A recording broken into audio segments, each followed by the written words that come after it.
Good evening. Welcome to the Monday, March 9th, 2020 Planning Commission meeting and Commission for Citizen Involvement meeting. I'd like to call the meeting to order. Iris, would you please call the roll? Beckett, Here.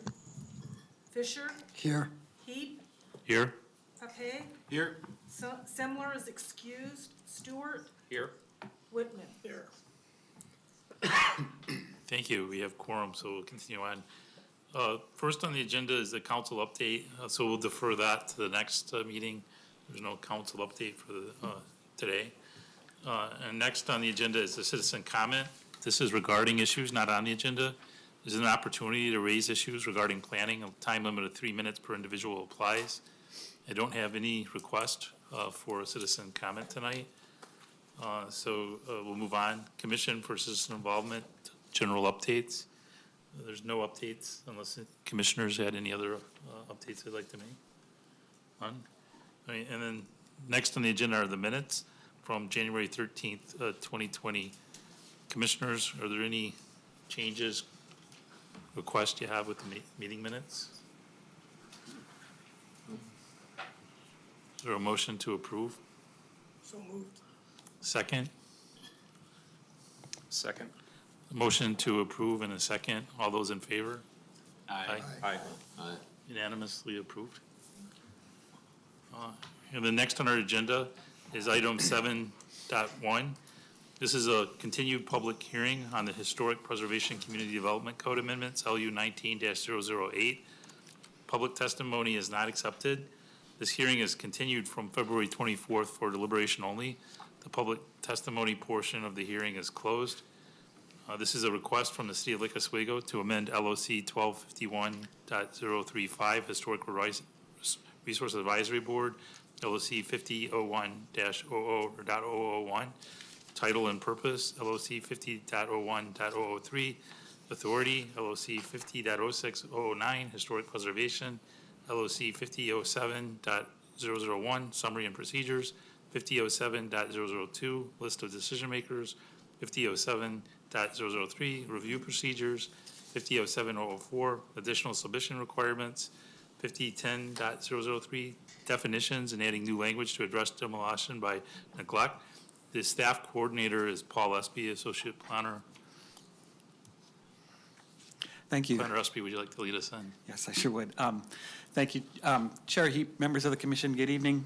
At the last Planning Commission meeting on February 24th, the commission continued the proposed changes for deliberation only so that staff could clarify policy issues regarding non-contributing resources in historic districts, land divisions, lot line adjustments, and other development in historic districts. And then the Planning Commission was going to have a little bit more discussion about the new code section addressing property maintenance of historic landmark structures, or what is otherwise known as demolition by neglect. We also did a few other technical housekeeping type changes to the code, to clean it up a little bit.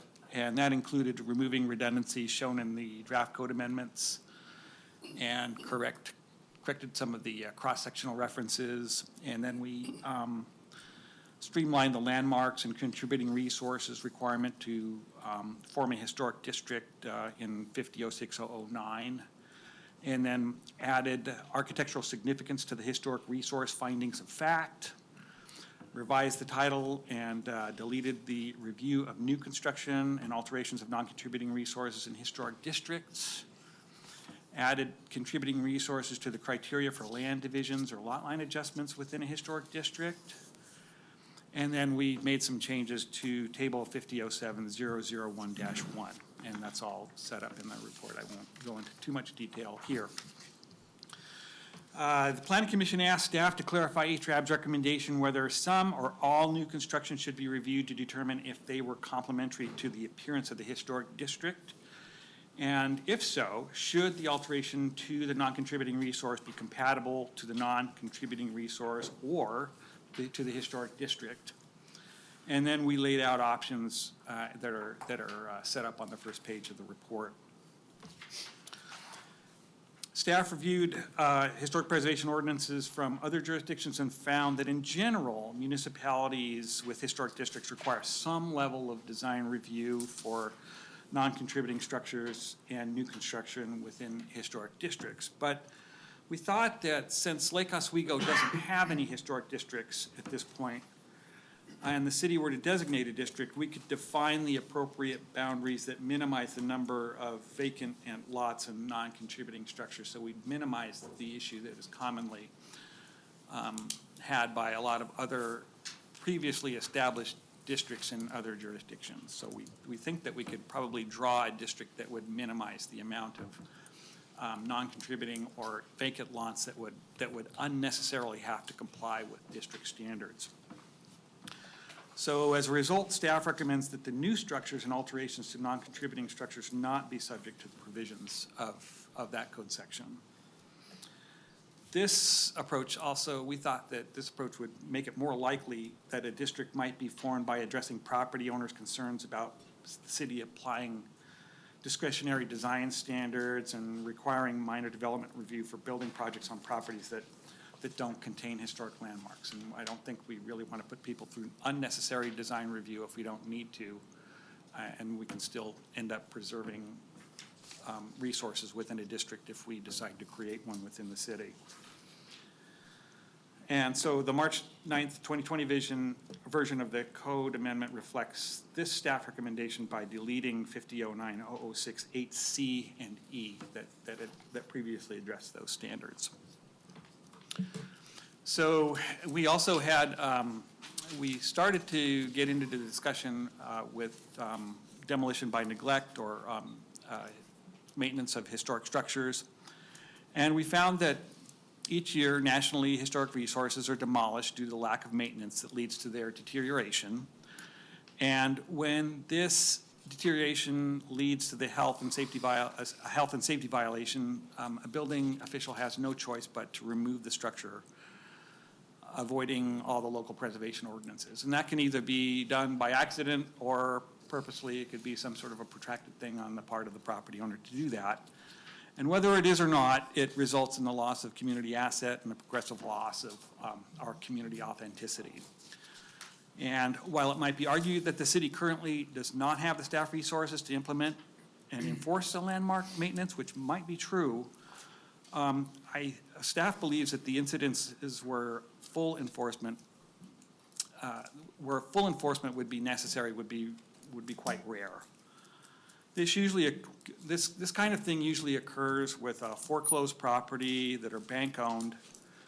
And in discussing the issue with other jurisdictions that have implemented this policy, all it usually takes is a letter from the city that motivates the owner to repair the property, or if it's owned by a bank or something like that, the bank will quickly sell the property to someone who's willing to repair.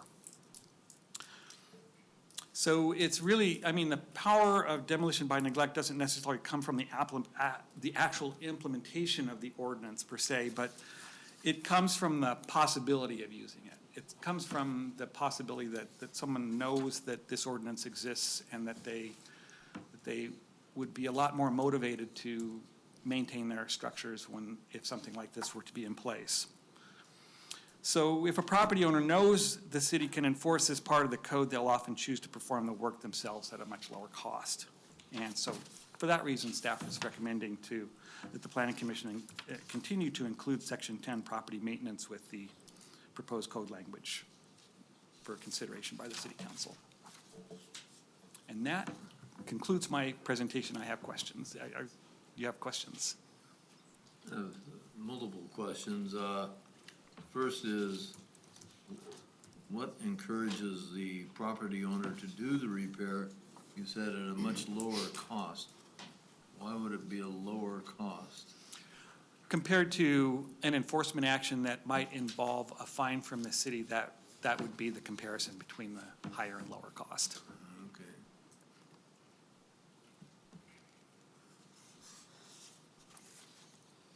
Questions from other commissioners? I know this it's probably beyond us, but the person who's letting this thing deteriorate is getting a tax benefit. right? Is there any way that that tax benefit can be recovered because the person is letting it go to seed? You know, the motivation might be that they want to build a housing project, and if, Sure. and why should they be rewarded to let the thing go? Well, first of all, I mean, we have, in our code, we have procedures. If someone were to come in and acquire a historic property to do some other type of project that's approvable by the code, then there is a process to remove the designation and go through the process to do whatever project they were planning to do. In terms of a tax benefit, there are a few properties that are on the National Register of Historic Places that have the deferred property tax benefit in exchange for them submitting a preservation plan and complying with standards that are outlined by the State Historic Preservation Office. And it's also enforceable by the State Historic Preservation Office. So if someone were to receive federal money for restoring their historic building, and then they were to demolish it, then that would be between them and the state in terms of the recuperation of any of the funding or tax deferment or anything that they received from that agency. And I guess I would just add that regardless of the reason for termination, it could be demolition issues, it could be property owner decides to take it out and they apply for it or whatever. The termination of any tax benefits will be determined by state law. Right. Nothing in this code is going to affect that. You mentioned that the property may have passed to ownership from a bank or a financial institution. How can they be required, can you require them to put in the sale of the property a provision that the new owner must do the improvement? Well, I don't think we would necessarily require that in the sale because we would rely on the code language that we already have for them to make any improvements that they would make to the house or repairs that would follow that code.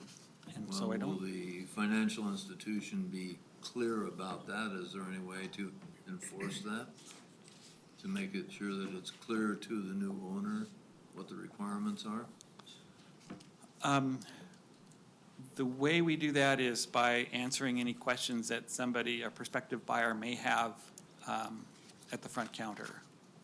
I don't know if we would have any mechanism that would happen in between when the seller and the buyer would exchange the property. There are real estate disclosure laws that Yeah, due the diligence. seller would Right. have to deal with, and the city wouldn't be involved in that. Okay. Any other questions? Otherwise, I think, yeah, go ahead. I remember reading in one of these things that you weren't allowed to apply developmental charges to implementing this code. What is that? I'm confused about that. Why can't we use developmental? I'm sorry, can you restate the question? I'm- Somewhere in here I saw it where, and I'm sorry I didn't mark it, that developmental charges or fees are not allowed to be used? Or am I confusing something? We don't require anybody that is applying for an alteration isn't required to pay a fee. They can do, they're not charged for our services to review that. But if they do want to remove a designation or they want to demolish the building, then we do have a fee schedule for that. Commissioner Fisher, were you referring to the discussion in the staff report about how the city would fund this? Okay, so it's true, it's correct that the state building code and building code administration rules are very strict about how the city or how local jurisdictions can spend building permit fees, and the fees have to go into the administration of the building permit, building code compliance program that we administer. They cannot go into land use planning or enforcement of the tree code or into other non-building code requirements. So that's why I think we were pointing that out, that this would be an optional process or program that the city would adopt, that likelihood is that we would not be able to pay for that through the building fund. Thank you. No other questions from commissioners? And I guess I'd like to first just get feedback from the commissioners on the two changes that we heard from tonight. The first one was on the historic districts, and the recommendation from staff is that since Lake Oswego does not have any historic districts, that the deleting of LOC 50.09.006 8C and E addresses our previous concerns. And so staff recommendation is to accept the deletion. The second item was, again, related to property maintenance and demolition by neglect. Staff's recommendation is for the Planning Commission to include Section 10 of property maintenance with the existing proposed code language for recommendation to the City Council. Commissioners, do commissioners approve both of those changes? Is there any discussion? A discussion on the, or something to throw out for consideration on the first one.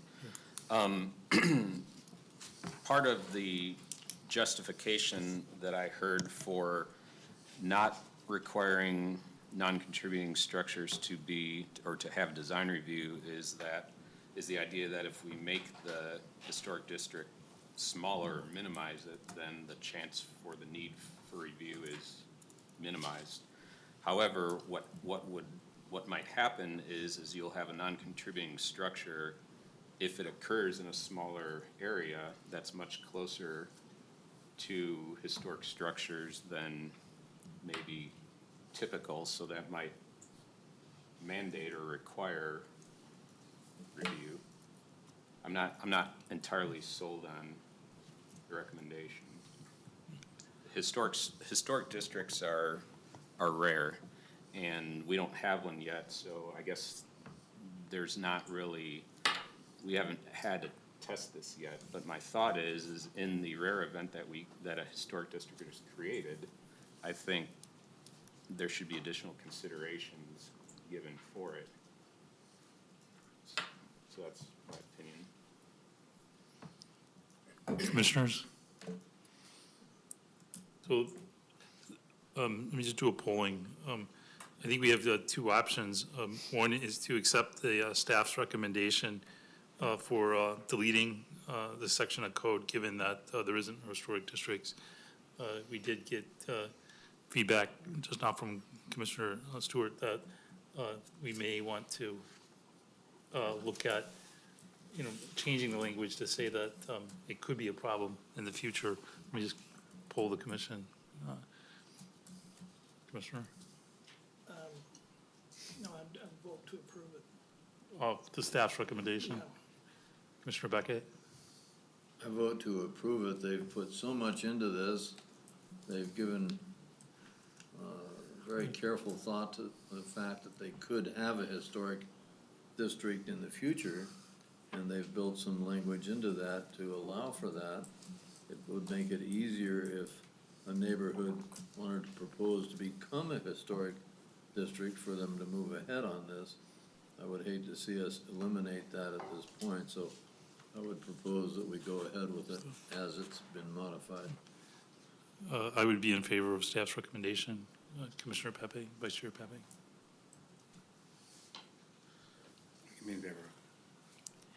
I would echo Commissioner Beckett's almost exactly. So I'm in favor. Well, I guess I'm opposed to that piece. That's not to say I'm opposed to the whole. Sure, we're only looking at this one. But It seems like there's a recommendation. We can go on. Commissioners, 4-1 to take staff's recommendation on the historic districts.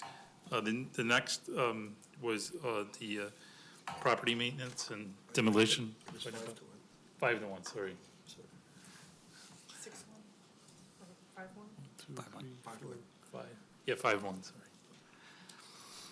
Next, I'd like to give feedback on the demolition by neglect. Staff's recommendation is to include section 10, property maintenance, with the existing proposed code language. Commissioner Whitaker, Vote to approve as written. Commissioner Beckett, Here in the index, it says section 11, not 10, but yes, I would approve it.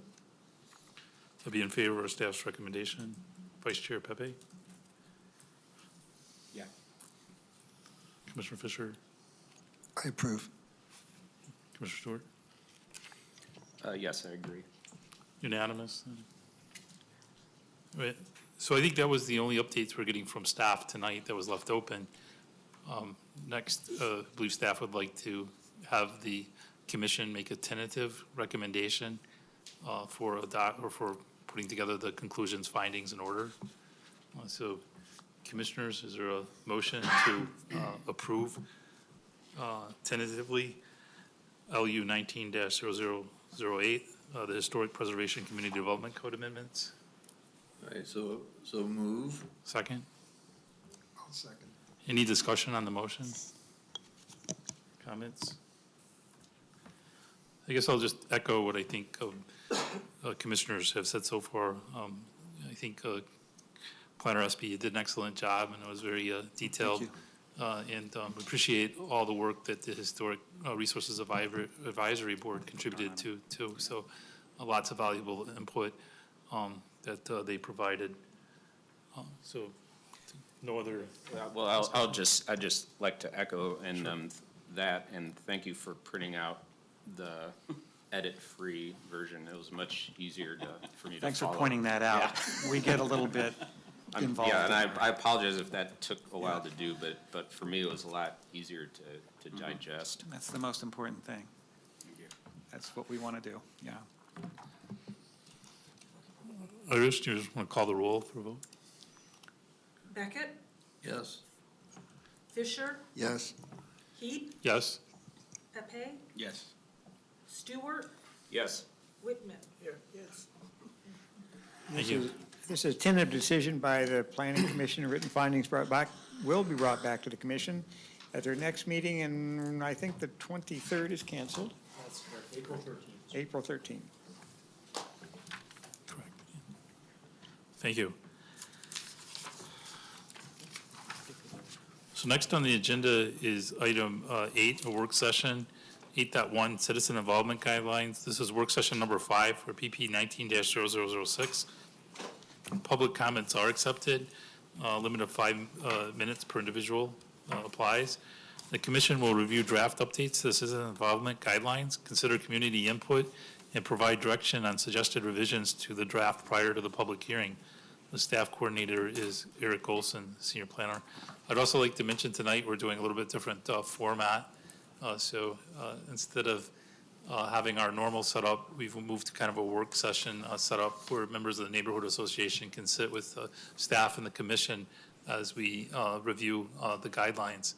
So at this time, I'd like to invite members of the neighborhood associations that would like to sit in the work session.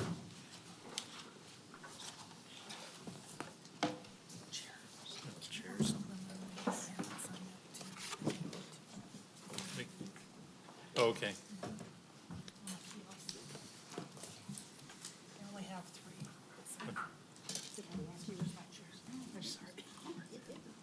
I think it's mostly just the chairs. It should be okay. Maybe there might be somebody that's not.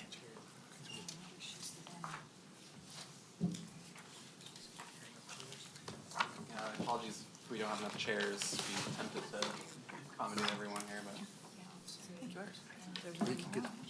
Oh, an extra chair here.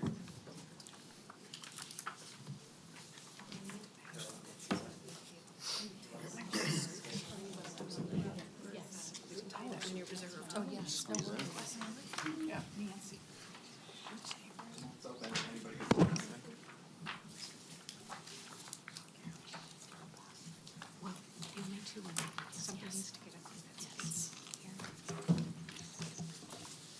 Mr. Chair, For purpose of procedure, do you want me to time the testimony by the neighborhood association chairs as 5 minutes, or? Yeah, let's go ahead and do timing. Okay. We can make adjustments. Thank you, Attorney Boone. Right. Thanks, everyone, for joining us tonight. I'd like to start out to say, I believe there has been a request for everyone to sign in tonight. I believe only 3 folks have signed in. So if you haven't signed in for the public record, we really need everybody to sign in. So please make sure that you do that. And Planner Olson, would you like to lead us in? to this? Sure, I just wanted to begin today's session by kind of just a quick reminder of what the project is we're discussing here, what the history is of that project, and where we're at right now. So just to sort of go back to what the purpose of this project is, it's, we're talking about the guidelines, the citizen involvement guidelines and updates that were, sort of originally envisioned as an annual update to the guidelines, but back in 2018, there was a request for a more comprehensive update to the guidelines. They were last updated back in 2009. They hadn't been updated since the comprehensive plan was updated in 2014. So we really were intending to update the guidelines to be consistent with the comprehensive plan as it was updated in 2014 and other statewide planning goals for the state of Oregon related to citizen involvement. So this process began in 2018 when it was a goal for the Planning Commission. It continues to be a goal for the Planning Commission today. It involved a community survey with over 130, or approximately 130 responses. 9 Planning Commission and Commission for Citizen Involvement work sessions. 1 was extended over the course of 2 meetings. There have been 3 focus groups with neighborhood association chairs exclusively, 2 with builders exclusively, and then 1 sort of combined group with both the builders and the neighborhood association chairs.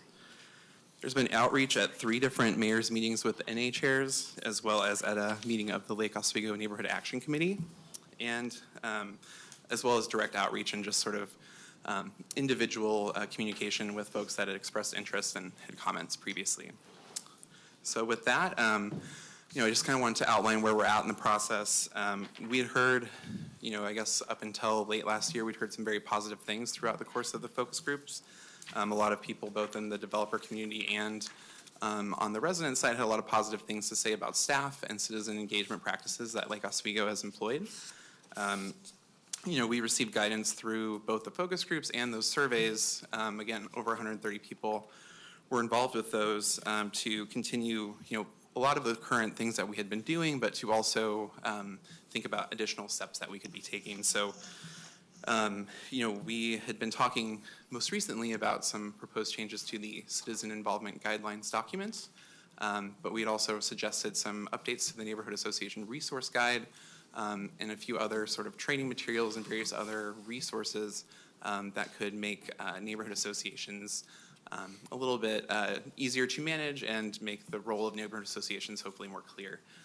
Just again, as a request to sort of as a response to what we had heard in some of these sessions. So, so I guess that takes us up to the end of last year. We had issued a public review draft of the edits to the guidelines, which is what we released in January, and held a work session. And we started to hear at that work session that there were some concerns about the changes that we had proposed. These concerns were also expressed at the neighborhood association chairs meeting with the mayor.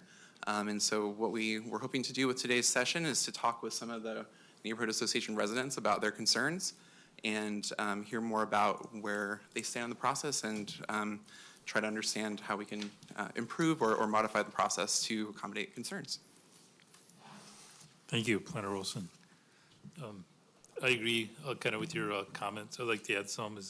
Last month, I spent some time in Florida with a major real estate developer, and we were kind of touring development that was going on down there.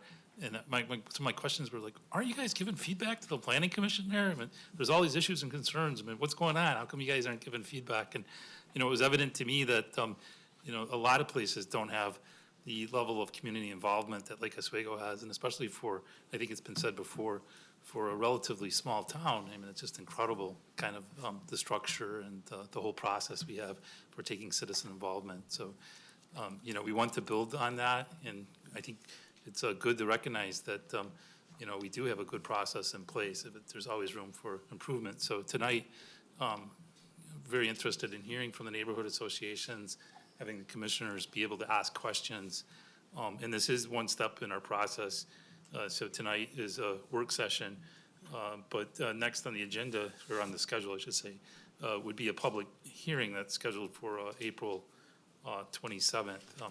So we'll kind of talk about the next steps at the end of the discussion tonight. But I'd like to open it up for comment. Unless, commissioners, do you have any questions? Or should we open it up for discussion and comment from the neighborhood associations? All right, sure. So do we need to press the buttons these days, or do they just come on? No, you need to press it. There should be a red. Yeah. Okay. So we've been working as a group, so the 5-minute approach really per person isn't how we've prepared to speak tonight. And so really, I think you'll just hear from us in different components as we move through the items that we want to present to you. So, Well, Mr., before, as the timekeeper then, I need to know what the chair wants to do on that. I was thinking that we could give the time indication, just as an overall indication of how much time we're being spent. You know, if we need to continue on from that, you know, that's possible. But let's, for so you folks that might are want to speaking. look at it as a whole rather than individuals, because people will be coming in and out at different times. Sure. Attorney Boone, let's go ahead and give the time indication, and as a chair, I'll, you know, if we need to continue on the discussion, I'll allow that. Okay, so do you want 5-minute times on when each person starts talking, or do you want 25 minutes? Because there's 5 people there. How about that? Yeah, it's another alternative, 25 minutes. And there should For be everyone. Betsy Wasco coming, so there'll be 6. Let's do 25 minutes. Yeah, that's a good 25 idea. minutes, all right. Okay. So the fact that we're all here tonight, and first of all, let me thank you for letting us join you at these tables. It is less intimidating for us when we're not used to it. So I appreciate you guys making the effort.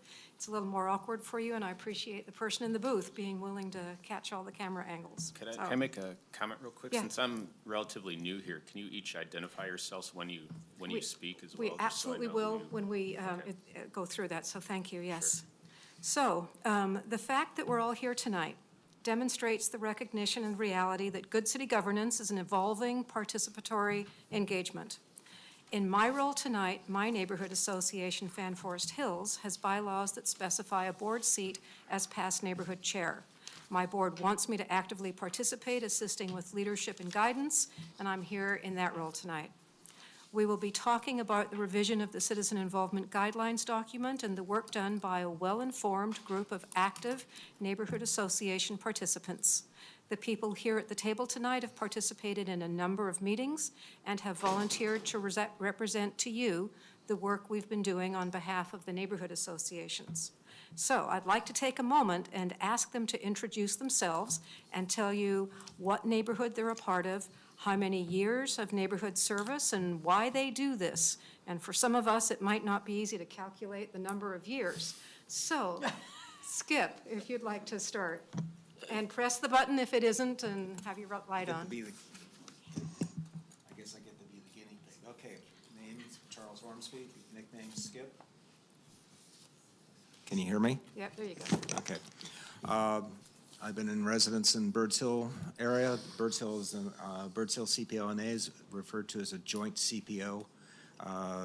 Clackamas County Community Planning Organization, Lake Oswego Neighborhood Association are probably about 10% inside the city limits and 90% outside the city limits. We're in the northeast quadrant of Lake Oswego. We abut on the east side, the Willamette River, on the west side, essentially the city line and Tryon Creek State Natural Area. On the south, forms the apex point at the confluence of Tryon Creek. I've been chair, various positions since about 2004. I've got about 15 years. And what motivates you to do this, Skip? First off, I have a memory as a 6-year-old of an I-Tool 5 alignment coming through our neighborhood. A meme I've said many times, a 300-foot wide right-of-way tends to obliterate a neighborhood. We're currently overloaded with a number of projects. I have got about a 7x7 matrix of government entities I have to deal with, and that includes everybody from this room to the 1600 Pennsylvania Avenue and every courthouse and places in between.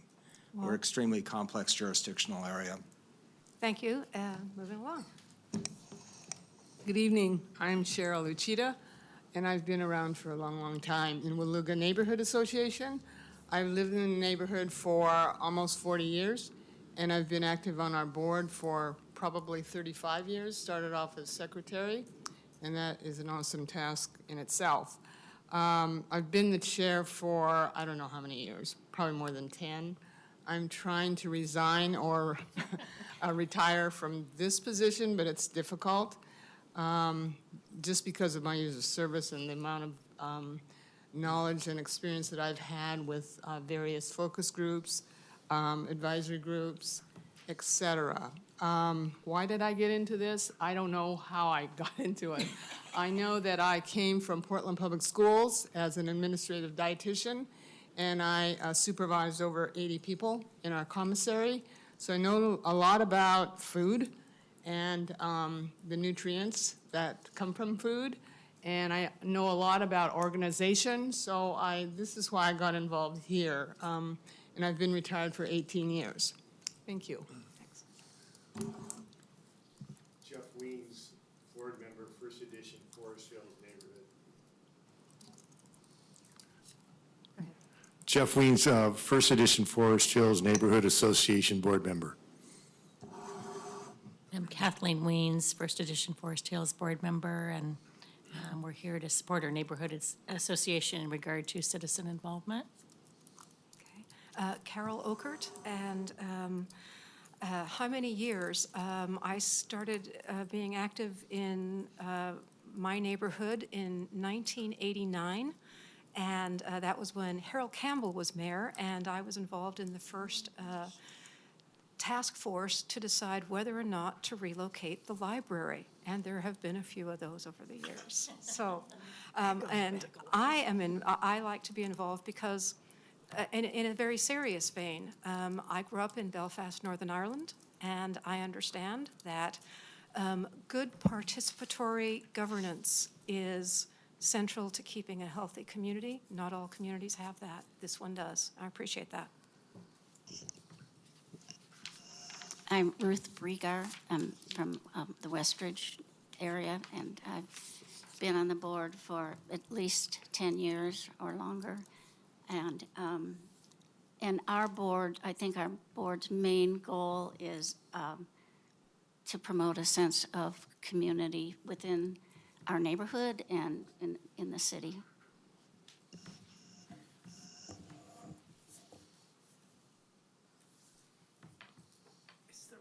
Red light, you want it on. Good evening. I'm Nancy Dunas. I'm from the Bryant Neighborhood Association. I'm a native Lake Oswegan. I spent over 60 years in Lake Oswego, and I have a lot of concerns about what's happening to Lake Oswego. I live in the Bryant neighborhood. This is my second time around as part of the association. The first time I got, I'm not going to say the word that I'm thinking, but I left and then grew up and matured and decided, you know, there's some things that are really bothering me about what's happening, and if I'm going to complain, then I should step up to the plate and do something about it. And so I've been the chair now for going on 3 years. We have one of the bigger neighborhoods, and we faced some tough challenges last year.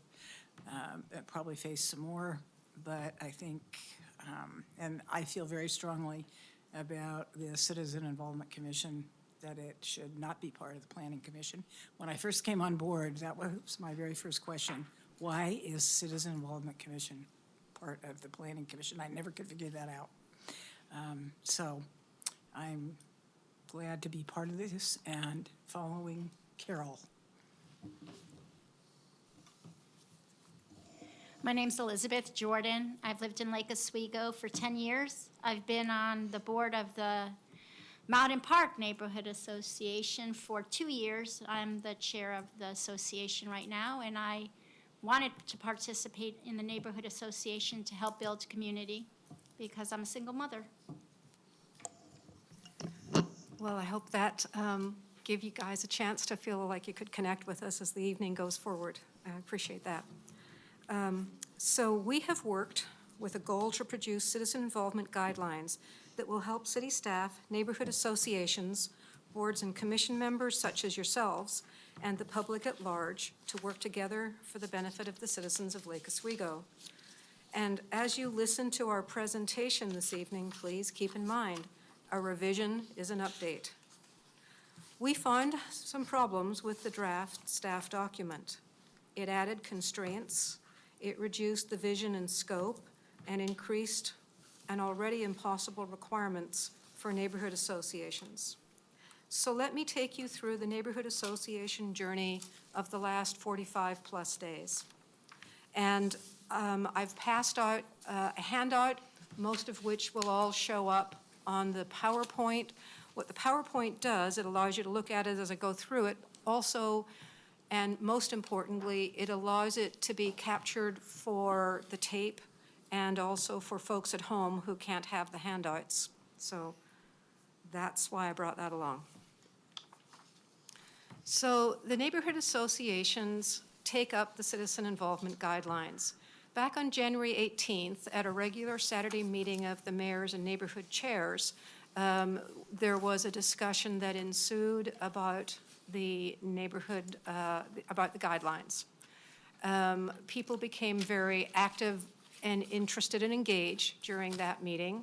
And so 18 people from 15 different neighborhood associations started sending a sign-up sheet around the table because they wanted to meet and review the citizen involvement guidelines as a group.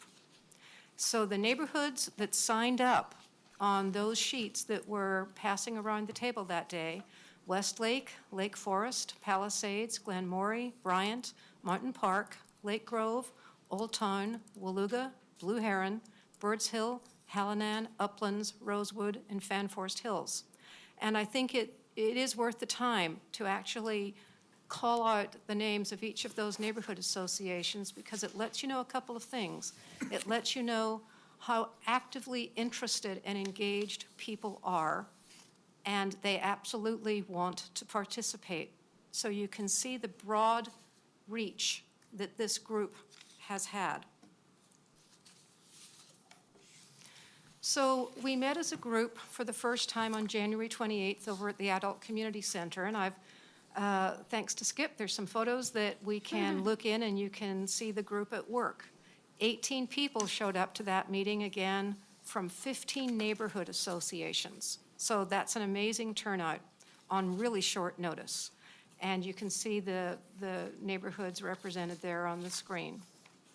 So that night, we had a discussion on the Lake Oswego Citizen Involvement Guidelines, both the 2009 and the current staff draft revision. So a quote from the minutes from that night. After an hour and a half at that table, most feel the 2020 updates will undercut and severely limit neighborhood association participation in land use and other matters. So as a result of that evening, a small work group was chosen that night to work on the guidelines and then report back to the larger group. The neighborhood associations participating in that small group, Old Town, Uplands, Rosewood, Birds Hill, and Lake Forest. So even in that small work group, there was a variety of neighborhoods of different sizes across the city that were participating. Oops, sorry, went back. So after the small work group had a chance to work through their task, we had a second meeting that was on February 25th. And again, I want to underscore the turnout for these meetings. 15 people for that second meeting from 11 neighborhood associations. And you can see again on the screen the number of neighborhood associations represented with those 15 people. So again, I want to stress, these are people who are really people with deep experience in their neighborhood association. If they are struggling, then they are putting in the effort to work through to come up with a document that is going to work for them. So what happens at that second meeting on the 25th is the work group reports back and they say they tried to get some kind of purchase with the staff draft, and they find it was just unworkable. So the table group that night accepted that recommendation and decides that a new draft led by the work group is going to be what we're going to pursue. And that night, we start working through this new draft. And we're sitting at a table much like yourselves, and everybody at that table, as you can see it up there, everyone is participating, everyone is commenting, everybody's able to reflect back on how something affects what they do in their specific kind of neighborhood association, because there's a huge variety. What's going to fit for one neighborhood association has to stretch to fit for another, and we want to make sure that we're bringing everybody in to this discussion. So there's so much to cover. We have a third meeting on March 9th. We only get through half of the Commission for Citizen Involvement section that we're working on. The larger table group is led by the smaller work group as we go through this draft revision. And what we come up with is we decide that we're going to bring forward as a draft recommendation to the larger neighborhood chairs group that meets at the mayors and chairs, that we're going to bring forward a draft that says we want to see the Commission for Citizen Involvement as a separate commission from the Planning Commission. And so what I'm going to do is I'm going to read to you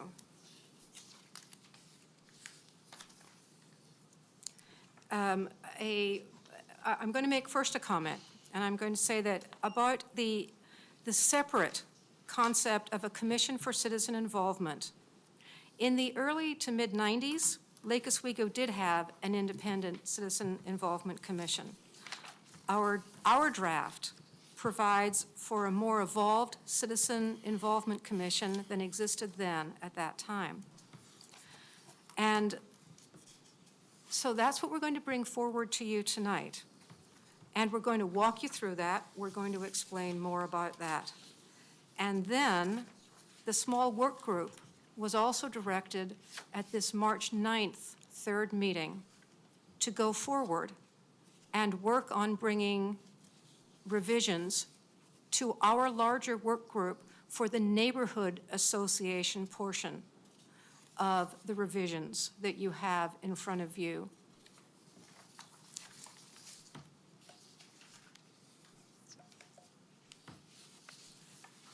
So the smaller work group was made up of Betsy Wasco from Old Town, Bob Irvin from Uplands, Ginger McDowell, Lake Forest, Peter Claby from Rosewood, and Skip Ormsey from Birds Hill.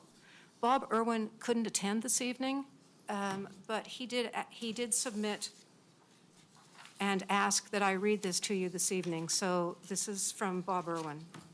Chair Heap and Commissioners, thank you for allowing me to comment on the proposal we have before you this evening, and to Carol for being my voice. I'm the neighborhood chair for Uplands Neighborhood and reside at 2240 Prestwick Road. We have enjoyed being part of the neighborhood and the city and have owned our home since 1983. My wife is a native Lake Oswegan. I won't reveal her age, but she graduated from Lake Oswego High in 1968. I've served with Carol and other neighborhood chairs in an effort to review citizen involvement guidelines as drafted by city staff. I also served on a small 6-chair task force charged with the revision and editing of a draft guideline for citizen involvement document presented to us at our last mayor's meeting. Those chairs in attendance unanimously felt this draft, rather than enhancing dialogue among city stakeholders, served to limit that dialogue. We initially revised and edited the document as presented to us, but found that process to be overly cumbersome. We then researched how other communities and jurisdictions, namely Hillsborough, Beaverton, West Lynn, Eugene, as well as Clackamas County, responded to the Oregon State Goal 1, requiring citizen involvement in the planning process. We find, quote, planning to be very narrowly defined in the manner Lake Oswego had adopted, while both the state and several cities had defined it more broadly to include all facets of city planning, inclusive of surface water management, pathways, and natural areas. In other words, the entire landscape of the city. Further examination led us to the conclusion that citizens' involvement required broader participation than solely neighborhoods, as more actors with specific expertise and interests would be needed. Our proposal, taken back to the Neighborhood Chairs Group, was to form a commission on the citizen involvement consisting of 7 members reporting to the City Council rather than to the Planning Commission. The board would be made up of a member selected by the mayor to represent the council.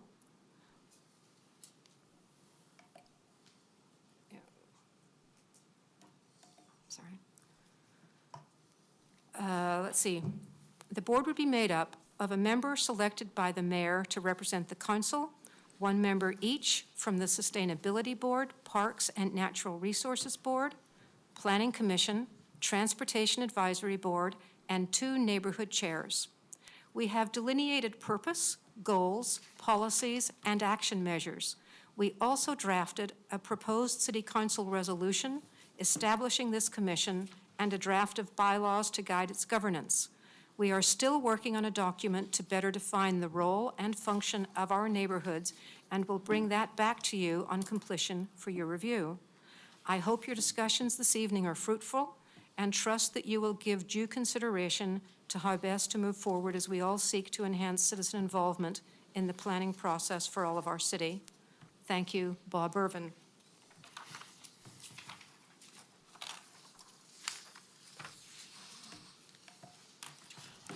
So the definition of the term land use that the Neighborhood Associations Group is referencing and using in our draft revisions is listed below. We're not going to read through that, but I can say we derived our definition from the Oregon Revised Statutes, the Genesis of Oregon Land Use, and Gold 1 Citizen Involvement.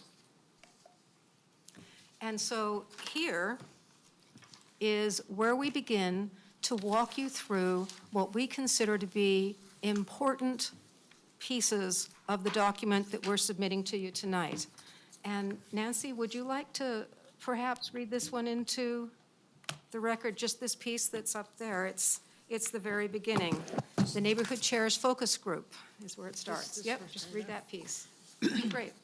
Insofar as the comprehensive plan per ORS 197.015 and its implementing administrative regulations is a generalized, coordinated land use map and policy statement of the governing body of a local government that interrelates all functional and natural systems and activities relating to the use of lands, including but not limited to sewer and water systems, transportation systems, educational facilities, recreational facilities, and natural resources and air and water quality management programs.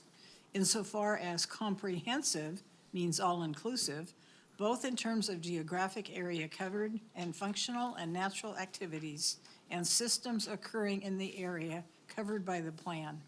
Insofar as land includes water, both surface and subsurface, and the air, and insofar as Goal 1 of the comprehensive plan is citizen involvement, The Neighborhood Association Chairs Focus Group respectfully proposes the following.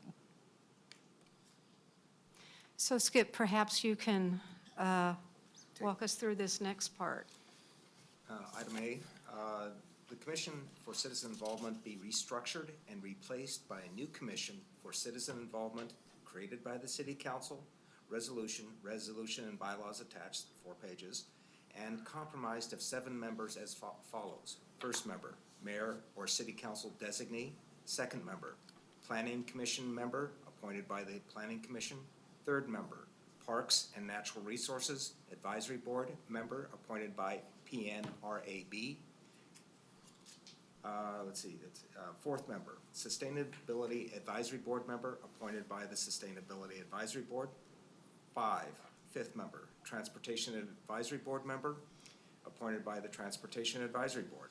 And 6, 2 neighborhood association chairs appointed by vote at a neighborhood association chairs meeting. Thanks, Skip. We propose that this group would meet quarterly, and that there is in the document in front of you a provision for additional meetings to be scheduled if necessary.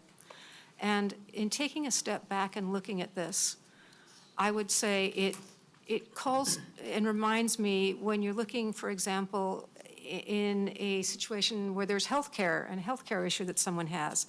Hospitals have learned to pull together a team. They work with the family doctor, the specialist, the nurses, sometimes other members of the support team. And so when you have someone who's a member of a community and they're looking for some way to step in and bring a concern to a city body, and this body is staffed with groups of people from all of these different boards, it is such a deep resource. They will be able to say, you need to talk to this person. Let me help connect you up with that. I so get what you're saying. We understand this. Let's talk more. So there is such an advantage to putting together this kind of an accessible board. And so moving along to the goals. Cheryl, would you?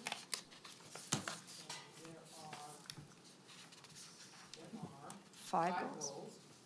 And under the goals, number 1, provide the opportunity for broadly based ongoing citizen participation, including opportunities for two-way dialogue, if you can hear me or not, between citizens and the city, elected and appointed officials. Number 2, provide opportunities for citizens to shape the city government and the other Lake Oswego institutions into exemplary organizations that foster trust, respect, courage, and honor. Number 3, support involvement of Lake Oswego citizens in identifying and addressing regional issues. Number 4, provide clear, simple, user-friendly information about how the planning process works and how citizens can be involved in land use and other city policy decisions. And finally, number 5, preserve and protect our natural environment, and specifically air, water, and soil quality. Ms. Oakert, if I may, we've kind of exhausted the 25 minutes that we had planned. How much additional time? I'll allow That's you some fine. time I to can just request. skip through and we'll quickly wrap this up, actually. That's fine. Would you like, I'm looking for maybe some input, if you like 10 minutes, 15 Sure, minutes? that 15 more than, minutes? 10 is more than sufficient. All right, sure. More than sufficient. Attorney Thank you, Boone, Chair could you Heath. add 10 minutes? So we have here, and folks looking on can read the policies, and you'll have them all in front of you. But at this point, what I'd like to mention is that our work group, you saw those photos, we were all sitting at the table hour after hour after hour, going through these, crafting them, really trying to make sure that the language was going to be functional and useful. And so we hope that you too will take the time to go through and understand that each one of these was carefully considered. So what you understand now is that this is the kind of interest and participation that all these neighborhoods have in working through hands-on this process. And there is another section in this document that's all about neighborhood associations. That's the next thing that we want to work on.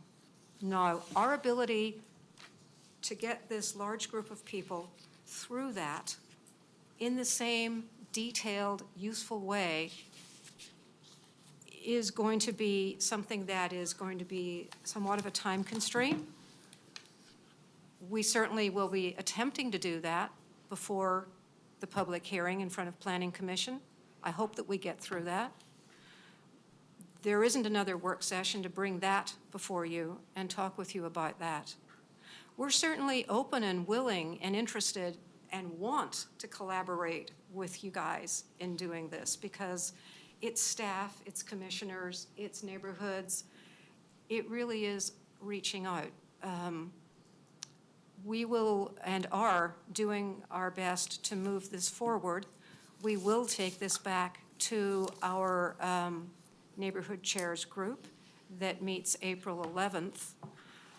So I've put this request up there to see if there's some way to work through a time frame that suits your interest. And I'm not trying to say pick a month, pick a certain amount of time. I'm saying this is something that evolves. This is something that we can discuss and certainly something that we can try to work with your interest level.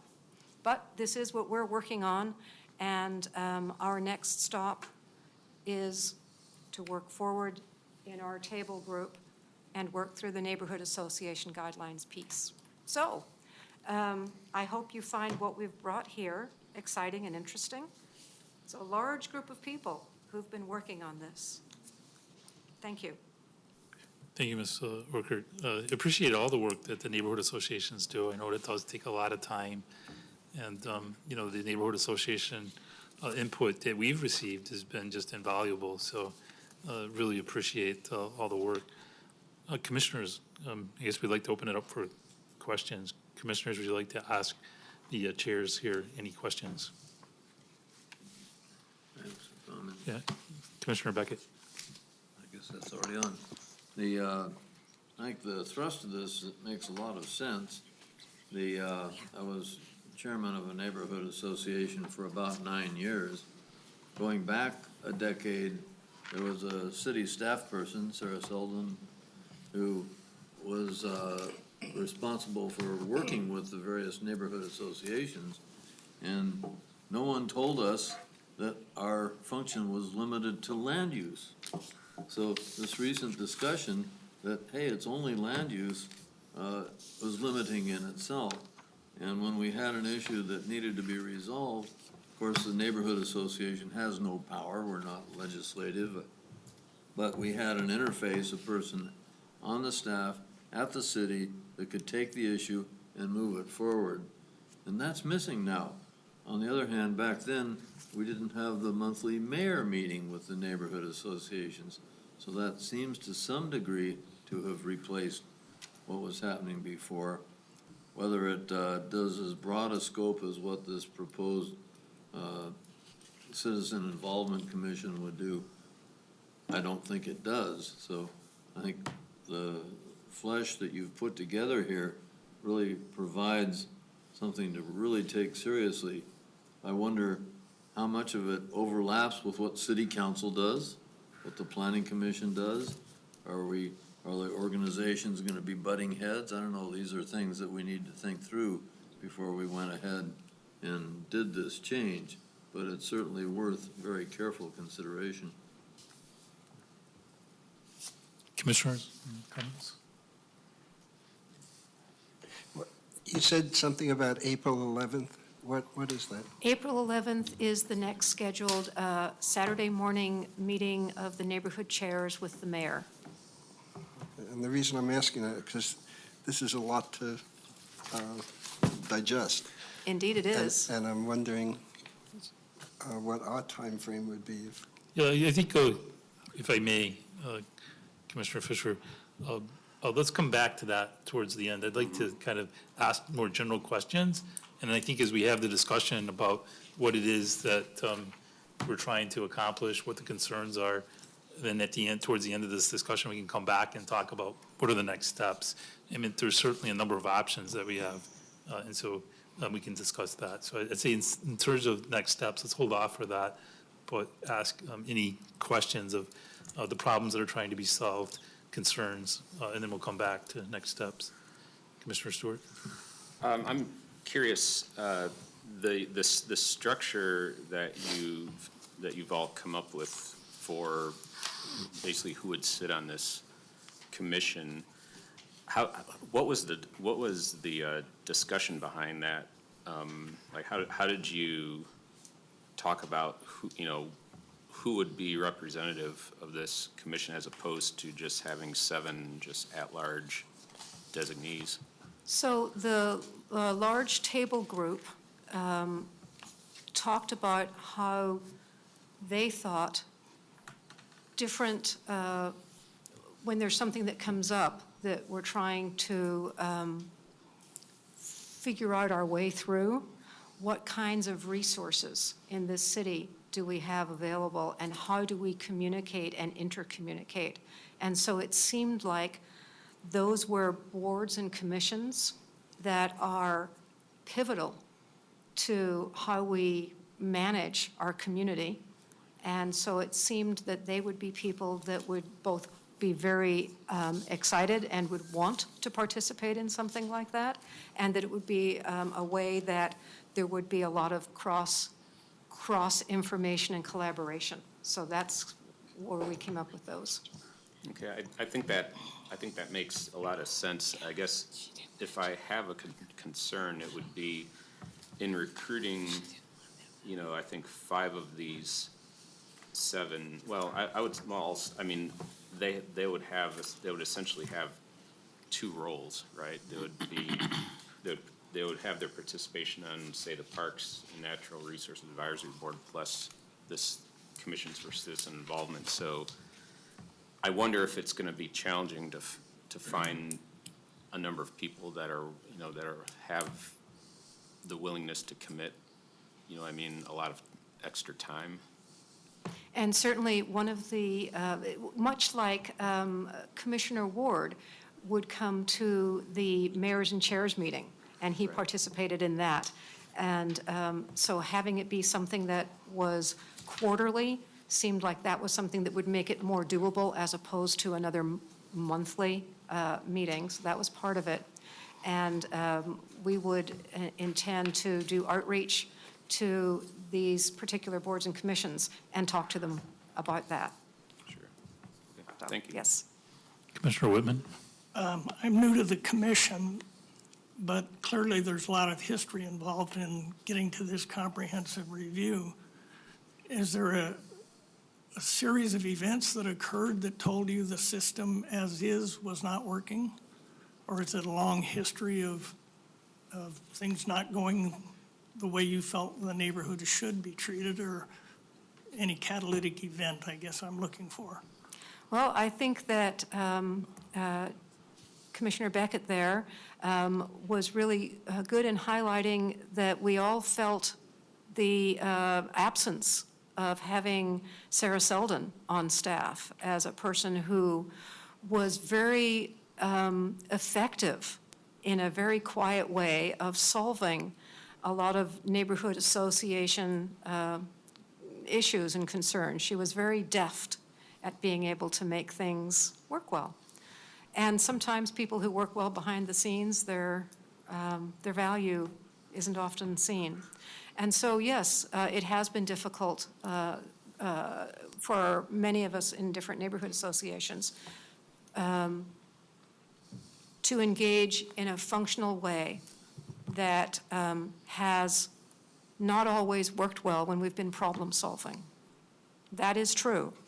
It has also been true that I can speak and say that as a chair Fan Forest Hills, we had issues that we tried to bring forward to the Citizen Involvement Commission, and that, as the Planning Commission and Citizen Involvement Commission, was complicated and problematic. And so, in fact, yes, there have also been issues that have been at issue. So, both. Commissioners, any other comments? I have a couple of questions. So I think realize one of the things that we're all looking at is the overall goal. How can we increase citizen involvement? How can we make sure that everybody's voice is heard in the community? So, Ms. Oger, would you agree that this is a pretty substantial change to how we do citizen involvement? I would say that it is an increase of opportunity for citizen involvement. So I hope it is. And to that end, I was just wondering what discussions had been done within the neighborhood association. So one thing that I would be looking at, and feedback that I've given to our neighborhood association is, I want to hear from everybody in the community. I want to, as we bring up, kind of, and it's always great to have new proposals and not be scared about doing things differently, but really allow the neighborhoods to weigh in on that and have a voice. So was the broad neighborhoods involved in, in terms of having neighborhood meetings? I assume that hasn't happened yet.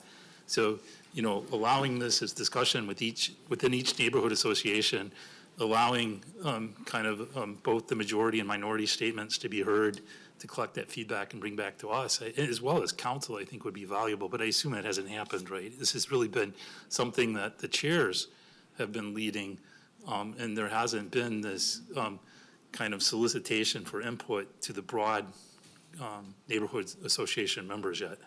So certainly, we have been reaching out to the chairs on email as we go through this and making sure that everybody, not just the 18 members or the 15 Right. people, not just that, but everybody, the 24. And we would certainly have encouraged everybody to talk about it.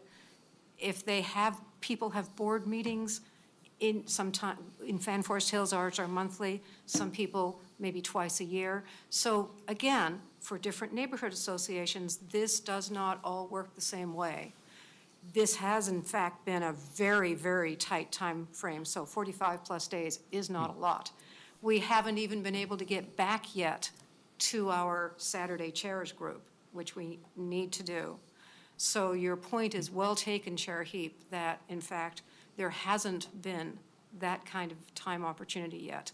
So I've certainly talked to my board, but there are others who haven't had that opportunity yet. And to be clear, really what I'm asking for is for each neighborhood association to open this for discussion in the entire neighborhood association, allow all the members of the neighborhood association to weigh in.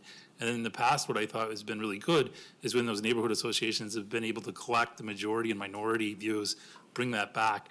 And I think it's not just helpful for us. I mean, mostly, as you know, from the Planning Commission, we make recommendations to council.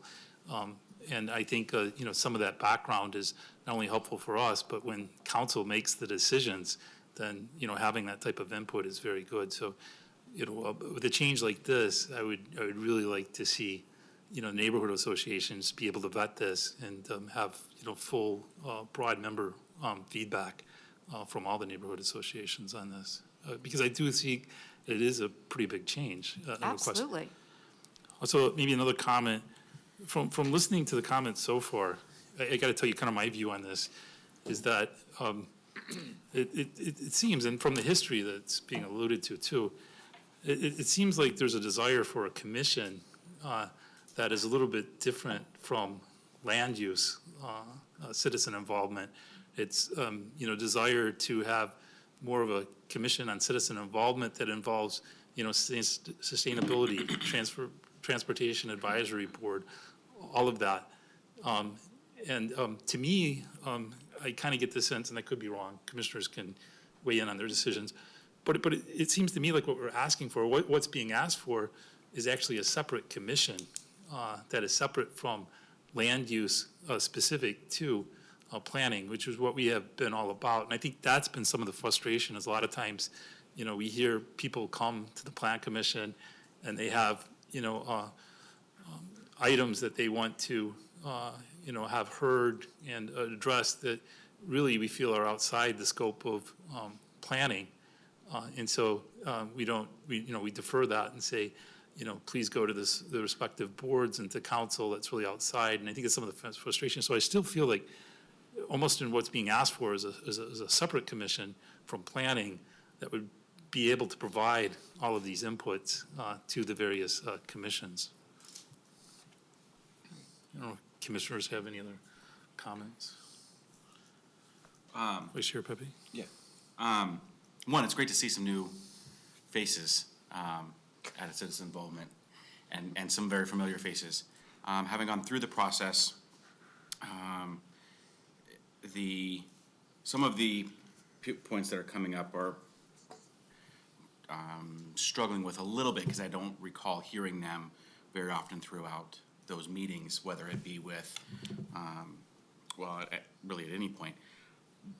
But where I'm wanting to take off of what Chair Heap was saying regarding a whole new commission, and it seems like this commission really mostly is set up as more of a support and a resource for neighborhood associations. And maybe I'm reading this wrong, but I have heard over numerous times individuals say that when this individual within the staff or the neighborhood association designee departed for whatever reason, that things really went south quickly. And you didn't have that point person, that go-to liaison or designee to really help and facilitate through some of the challenges that the various neighborhood associations are faced with. Is that, am I hitting anything accurate so far? I think that Maybe? that both can be true. I mean, I think that we certainly might say that, but this is something in a different scope, and this is something that is, I think, more extensive than that. Okay. Okay, well, hopefully digesting this, whatever time period you graciously allow us to have, Sure. Will help me get to changing the lens that I'm looking at. Maybe one more question. In Bob Irvin's letter that he wrote on like the the fourth paragraph, he says that it was researched how other communities and jurisdictions, namely Hillsborough, Beaverton, Westland, Eugene, as well as Clackamas County, responded to the Oregon State Goal 1. And they found that planning to be very narrowly defined in Lake Oswego. I was just wondering if there's any more details you could share. I meant it would be interesting to understand, you know, in those communities, did they have members of the Transportation Advisory Board, the Sustainability Advisory Board, kind of the structure that's being proposed in this work? Was it similar, or kind of what are the specifics behind the comparisons that you saw, or the group of chairs saw? Yeah. I unfortunately cannot answer that question. I was not part of that smaller work group that did this exploration and made this recommendation. So I can't speak to that. And unfortunately, Betsy Wasco was supposed to be here this evening, but must have been delayed at some point. And so she was the leader of that group. So between Betsy and Bob not being here, I actually don't have an answer to that question. I'm sorry. All right, thank you. Maybe that's something that you can look into Skip, and get back to us. Skip, you were part of that work group? Yes. We didn't meet in person, we're talking on the phone just because the constrained timeline on this. I also wish to point out to the commission the separation between PP 18-06 and PP 18-05 and PP 19-06. There's literally about 6 months you went idle. Look at your own schedule. So I think it's fortuitous that we can, you know, the chairs have gotten together, and we have multiple experiences, and I'm going to try and keep positive, but it's been rather challenging in Birds Head given the amount of infrastructure, the amount of political jurisdictions I have to deal with, the agendas of everybody else, and people aren't revealing things. I've come to find out just by traipsing around. Some people that claimed on certain committees I was not allowing them to participate. Come to find out, they're in Multnomah County, and they're now head of the Portland Planning Commission. So, and we've got topographical issues and water issues and everything else. So we took a look, and I don't have my catalog ready. I've spent most of the, it's a new type of document. It's taken me about a month to assemble, but there's about 35 pages in it that enumerate all the websites that we have visited. So we've done our research and we've looked around. And one of the key things that we're finding is that the basic position of citizen involvement in Lake Oswego has been subtended to under planning. In every other city around us, it's moved up the hierarchy chain and it's attached directly to the city council. Now, this is imperative on a couple major projects that are coming up with you. And we're not talking chump change. The sewer plant, about a $200 to $300 million item. And there's other items that are attached to that, trunk lines, like about 5 of them, major connector between the Lois and the sewer plant. These are not chump change, and they are expensive. That's not included in your work program. There's a heck of a lot of information, and how to digest this. I don't mean to say that by putting it through a digester at the sewer plant, but these things are, they're technical, but they're going to determine the quality of life in this region. And then you start taking a look at the capacities of the Willamette River. These things are not being talked at in our siloed structures here. The Transportation Board has never really reached out to me in Birds Hill. No matter how many briefings we have had, or they have had on, I don't know, little things like the Willamette Shoreline, the Oak Grove Lake Oswego Bridge, they don't get communicated with that. And I've witnessed several times that intentionally Birds Hill has been kept out. And I'm not real happy with that. Well, Mr. Ormsby, I think if we get back to the question, I think the question was, what was the structure and how was it different or similar? Well, the structure, And if you take a look at it. I think your answer was Lake Oswego. In other jurisdictions, it was maybe the city council represented the citizen for commission and involvement. So I think we can look into that. And if there's any other feedback the working group would like to give us, I mean, they'd be very appreciative to understand what the composition is in other communities and whether they, it's viewed as favorable or, something that is kind of a learning lesson that we don't want to go to either way. But I think to get that I can feedback. tell you Yes, that sir. I did some research. I went to a session in West Lynn where they were doing a sort of an intro night where they would bring new volunteers and kind of walk them through the different ways that they approach things in their volunteer capacities, boards and commissions. And in that particular instance over in West Lynn, they have a separate commission for citizen involvement. I spoke to one of the council reps who serves on the Commission for Citizen Involvement. I also spoke to the president of the Neighborhood Chairs Board, and they both found it to be a very useful board for a commission for the city of West Lynn.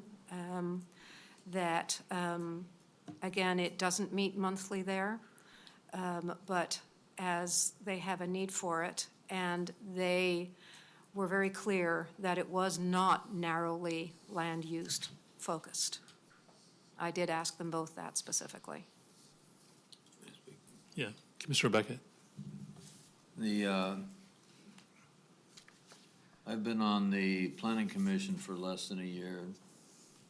And when I joined it and saw that the Commission for Citizen Involvement was attached to the Planning Commission, I never researched how exactly that came about happening. But my sense of it is that reading the state rules says that the city has to have a Commission for Citizen Involvement. My sense is that the city council or somebody down the line said, well, we don't really want that. We'll just make that part of the function of the planning commission. In other words, a nothing body. And I just don't think that's what the state had in mind when they envisioned the citizen for commission involvement. And yes, the state rules do say that it has to do with land use planning, but I don't think it has to stop with that. And we should make it, if we're gonna have a commission for citizen involvement, we should make it so that citizens really feel like they can get involved and not just kind of a minor sub-attachment to a planning commission meeting. Commissioner Puckett, if I may respond to that. First, I don't think anybody in the council, like I said, I appreciate the work that the neighborhood associations do. It's hard work. I also appreciate the work that staff and council does. So I think the council didn't treat it lightly or try to defer it off as a commission that wasn't unwanted and wouldn't do anything. I think there was a lot of thought, and the fact that, you know, this was being kind of driven from a state regulation to say that there has to be a commission for citizen involvement, there has to be a citizen involvement kind of plan related to land use, naturally aligns it with the planning commission. So I take a little bit of exception that it was kind of maybe not a well thought out decision. I think it was. I did a little bit of research. I'll quote Mr. Bolland, who apparently was there back in the day, or at least had heard of. And he said back in the mid-'90s, what his recollection was of the then Commission for Citizen Involvement was that it was not well defined. It was not well organized in terms of people having a particular structure or connection to either neighborhood associations, other boards, or other items in the city, and it just could not coalesce. And so indeed, that's part of that evolution that we as a group actually spent a lot of time trying to look at who would be good members on a citizen involvement commission. So hopefully addressing what kind of just faded away back in the 90s and just didn't catch. Commissioner Fisher? I guess I'm slow, so forgive me. The word involvement, do you see this commission as advisory to the city council? Do you see it as replacing some of the planning commission functions? Do you see it as a commission that would have the power to do something if, let's say, the neighborhood associations wanted a bigger sewer system, either making the recommendation or feeling like you're the one who would decide? Definitely advisory to the city council. And in terms of the planning commission, you guys are very land use centric, and land use with a very narrow definition. The Commission for Citizen Involvement, as we talked about earlier in our read of the Oregon land use definition, can be land use with a small l, land use with the big vision that allows for so many more questions to come before it, and so much more in terms of problem solving, and so much more in terms of inviting citizens to come forward with what they're dealing with that might not fit into something that you, as planning for the Planning Commission, would necessarily and specifically work with. Ms. O'Grady, I appreciate you saying that, because that's what the sense that I am hearing, as I mentioned earlier, is that, to me, again, sounds like what's being asked for is a different type of commission than what the Planning Commission and the Citizen, Commission for Citizen Involvement related to planning is right now. So you're asking for a different commission. And part of my concern here is that's like totally outside of our scope, as you know.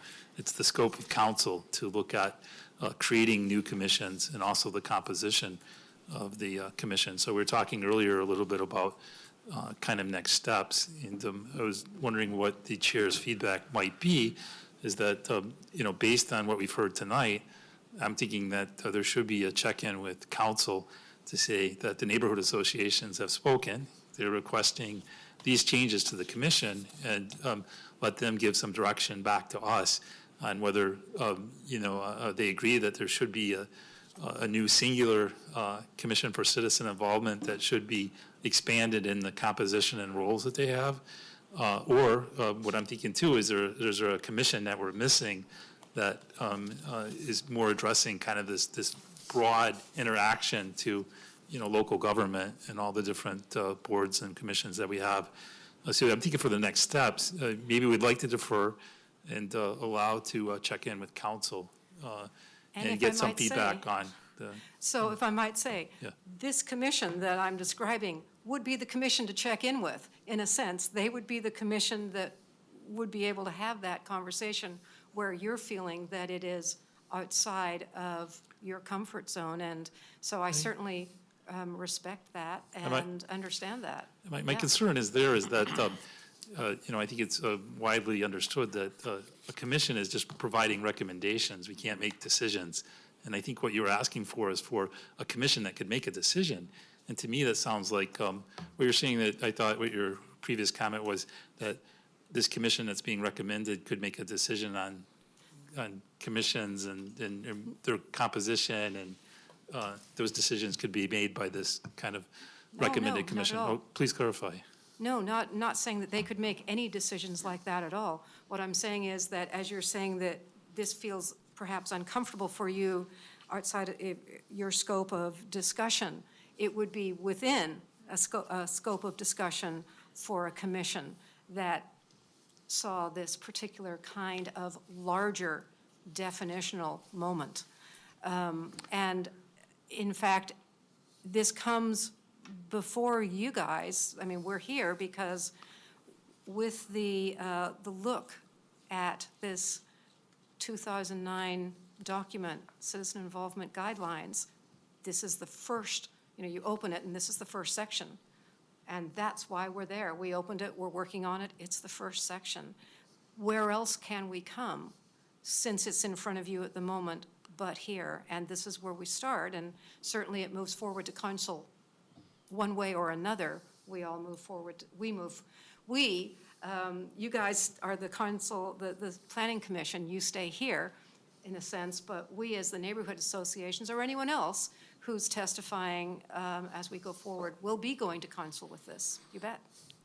So I think, again, it's a fundamental question on what is the composition of the commission, and that I feel squarely is within council. So I would like to recommend to the commission here tonight that we defer to council to get to a checkpoint and take the input that the chairs have given tonight and get some direction about just, do we want to go forward with considering changes to the commission, to the composition of the commission, kind of what's being outlined, get some feedback back on that. Then certainly when we have that, we can look at the other aspects. But I think the major thing here tonight is to fundamentally change the commission, the scope, and the members that are involved in the commission, which I think is really a council decision that needs to be made.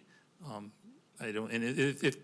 if council would come back and say, well, we just want to follow what the recommendation is from the Commission for Citizen Involvement on changing, then certainly we could go with that. But at this point, I feel a little bit uncomfortable, going to council and saying our recommendation is that we want to have a new commission, we want to change its scope, and we're going to have different members within the commission. I feel like that is kind of squarely within the realm of council and not the Commission for Citizen Involvement as it exists here. Commissioners, any comments? Let me say, we are the Commission for Citizen Involvement. Now, tonight, we're meeting as the Planning Commission. We could adjourn the meeting as Planning Commission and then re-adjourn as Commission for Citizen Involvement. And we do have the power to go to City Council and say, this is not working right. The Citizen for Commission Involvement, in my opinion, really doesn't exist except in paper. And it's time to reconstitute it. We've got a group of citizens that have gotten involved. Here's their recommendation. We ask that the City Council look at reconstituting the Commission for Citizen Involvement as a separate body and go forward with the citizens that have put in a lot of effort to see how to do that.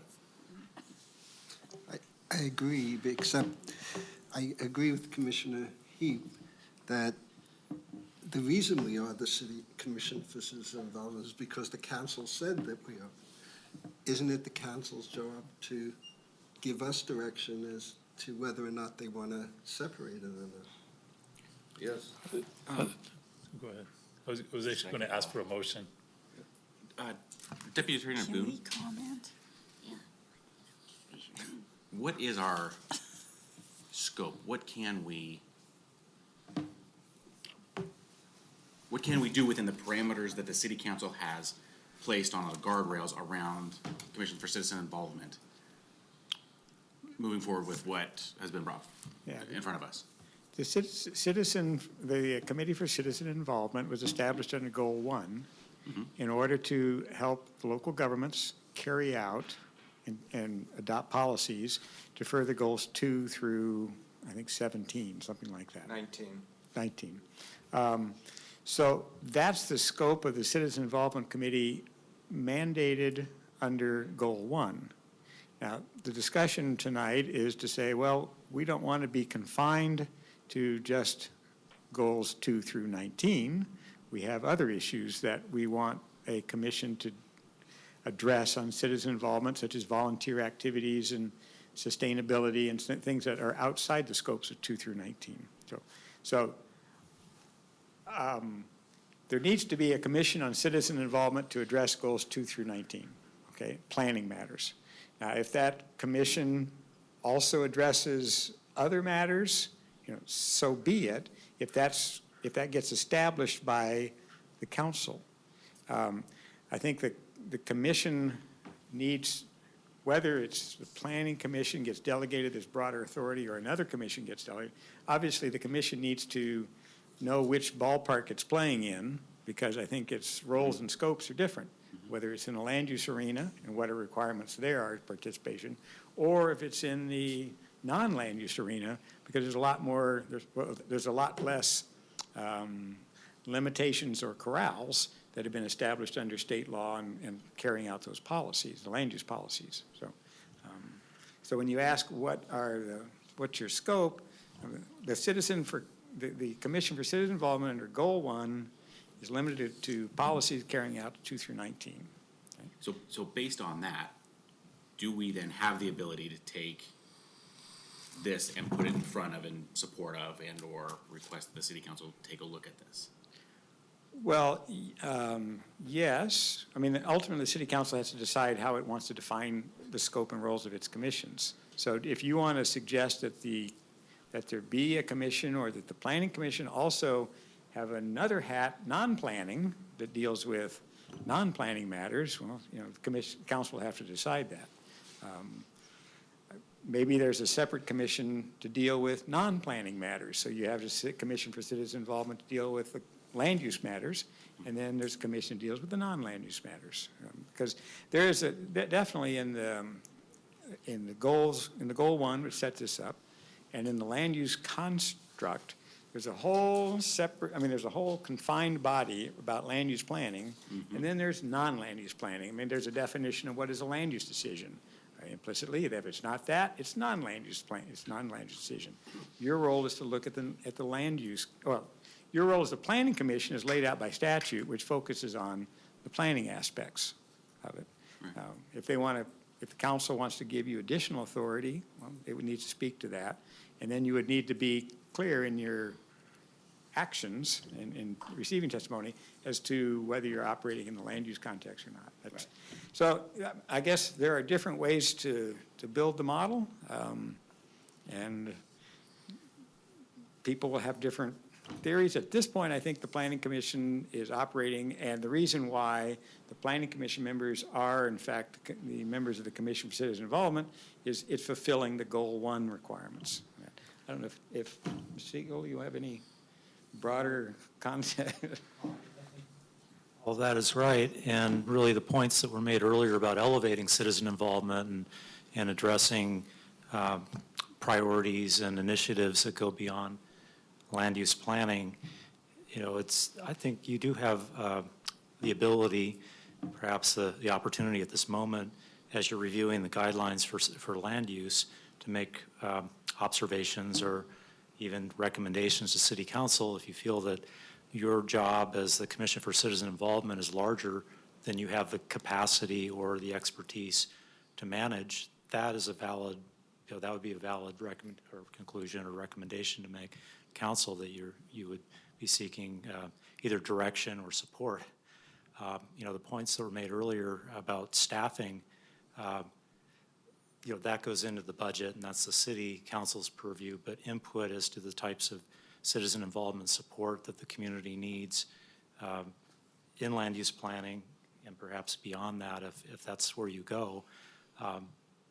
You should not feel constrained by the fiscal reality that we're in or that we have been in, but this is an aspirational document. These are guidelines, so there is the opportunity or the ability to make recommendations to council. They can always say, nope, sorry, we don't have the resources for that, or thank you very much. We may create a separate group that is going to advise us. It may be an ad hoc committee that exists for a period of time and addresses the issues that Ms. Oker and others have raised, or they may say, actually, that's something that we could use on an ongoing basis. So there's so many different paths that this could take. I think the important takeaway is, yes, your observation is correct that this is outside of the scope that you've established, that the council has charged us with updating the guidelines. So it would be appropriate, I think, to check in before moving any further with this. Ms. Oker said that their group would like to continue the work and reviewing the guidelines and considering the neighborhood association's role and function within this. I don't see any reason why that couldn't happen at the same time that we're awaiting council direction, so that there's forward motion on this. But I think we're trying to address several different planes of what the state planning rules tell us that we're supposed to be doing, what the history and sort of tradition here has been, what other jurisdictions are doing, in my opinion, isn't relevant. But if we're going to create a new template or a new model, we would certainly want to look and see what others are doing. But I think staff is willing, if I could speak for Eric, we're willing to take the direction or seek input from City Council if that's what the commission would like us to do with your. If I could just add one point, is that the guidelines that are being reviewed here are the land use guidelines. And so you could proceed, whichever commission decides, but you could proceed in fine-tuning, revising, updating the land use guidelines for citizen involvement. If there's another body that comes along and wants to talk about non-land use involvement, so be it. So they don't have to be, I suppose they might be the same, but they're not prepared with the eye to applying them across all city bodies, So the focus, of course, was on the planning aspect. So they don't have to be the same, and they probably would be different. How you relate to Park and Natural Resource Advisory Board may be different than how you are in the planning construct. So, thank you. Just one more thing. I'm not sure if we'd have to go, completely to this stage, but just, in terms of the scope of the effort, I just wanted to point out, we could be looking at, with some of these changes, maybe something that might warrant an update to the comprehensive plan. There is language, specific to these processes and the land use focus of our citizen involvement goals within the comprehensive plan. So this could actually be quite a long process to undergo. That doesn't mean it's not worthwhile, but just sort of keeping that one variable under consideration. Sure, thanks. Thank you. Let me propose maybe a path forward then. We have on our schedule a hearing that's proposed for April 27th. And so based on what we heard tonight, I would like to maybe keep that hearing in place with the understanding that it is focused on the Commission for Citizen Involvement guidelines that is related to land use planning the way we have. But in addition to continuing on with the hearing and getting more input, and I appreciate all the work that the chairs are doing like I encourage them to broadly solicit within the neighborhood association so we can get this very kind of deep type of feedback and solicitation from everybody that are members of the neighborhood associations. That'd be some very good input to hear back on April 27th. But then also, in addition to that, in addition to continuing on with the hearing for April 27th, to ask to check in with council and get feedback on what the neighborhood chairs have raised here tonight in terms of forming a different Commission for Citizen Involvement and the recommendations on the composition, the staffing of that. So I think we can do those in parallel would be my recommendation is do a check-in with council, get some feedback on what's been raised here tonight, and then continue right now with the hearing proposed for April 27th on the citizen involvement guidelines. Should we make a motion? If I could just interject before you do, to let you know, because sometimes things can sort of lack clarity. So let me try to be clear, just so that I have been, that the group that you've seen working will come back most likely during your hearing at the end of April with neighborhood association language, much like this did, that we have created. And so in that public hearing, that's what you would most likely get from us that evening, so you know. Thank you. To be as clear as I can be.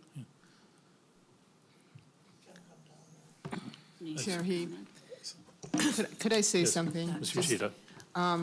I'd like to ask you commissioners, especially this one now, how active are you in your personal neighborhood associations? Not necessarily HOAs, but neighborhood associations. When you speak of us going out to the general, our general membership, if you will, I don't look at my neighbors as members because we don't charge for dues.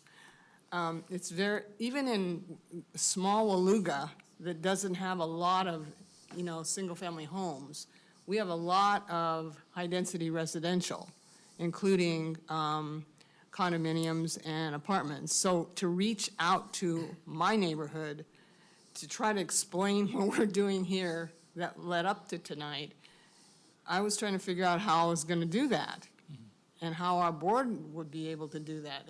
And just trying to explain it to our board on what's happening that led up to tonight. It's very difficult.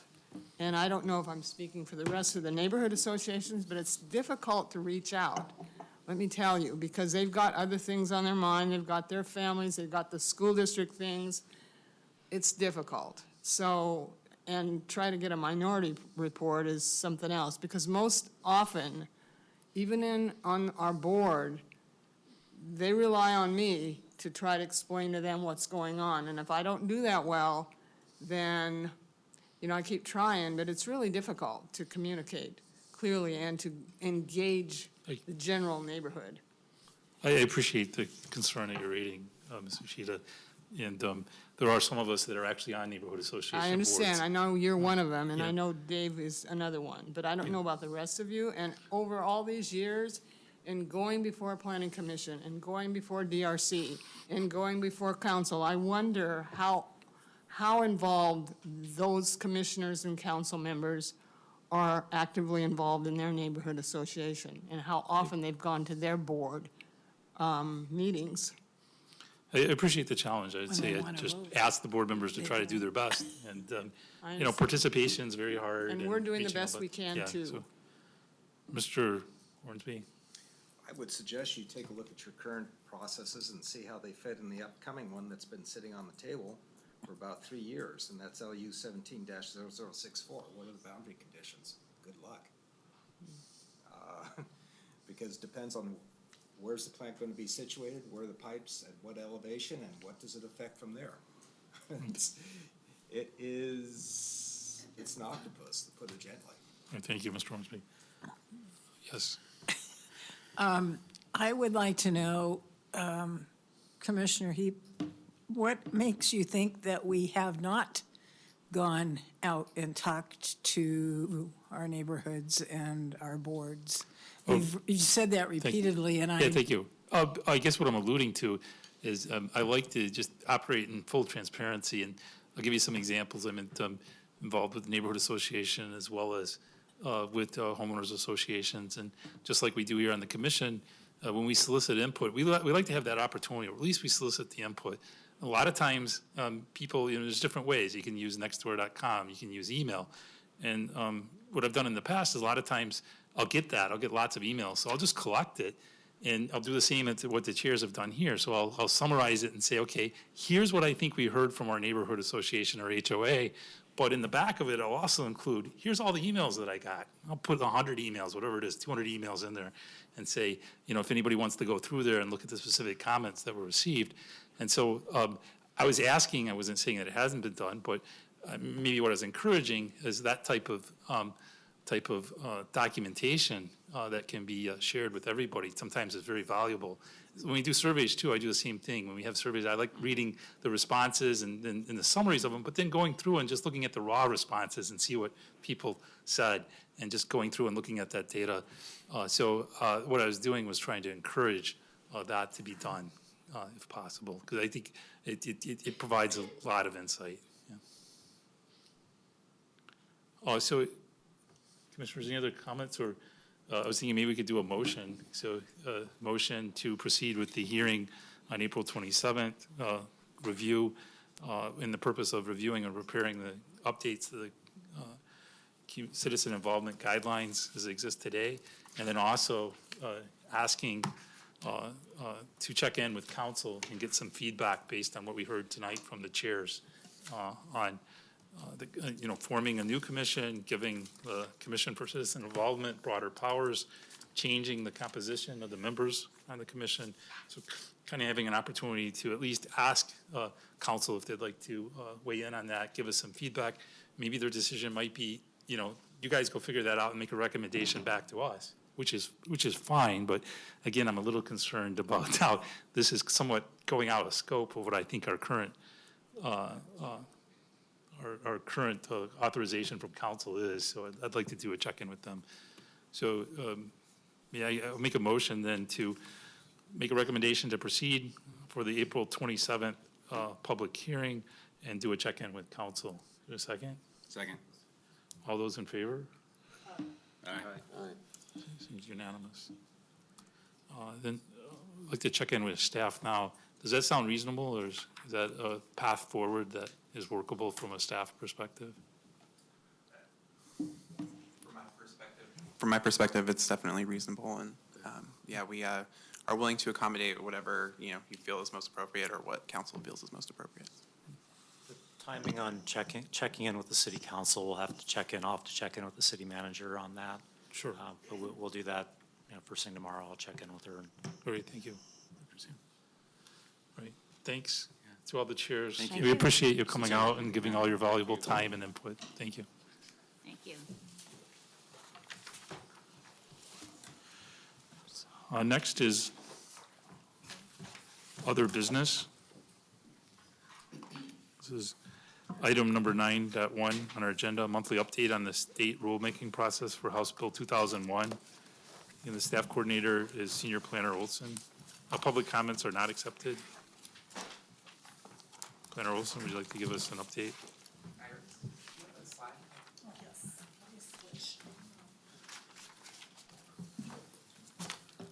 I have a quick slide that I wanted to show the commission in response to a request from Commissioner Beckett back in January. Just a sort of diagram, flow chart of how we understand the rulemaking committees to relate to one another. So hopefully that will be somewhat helpful once we get it up.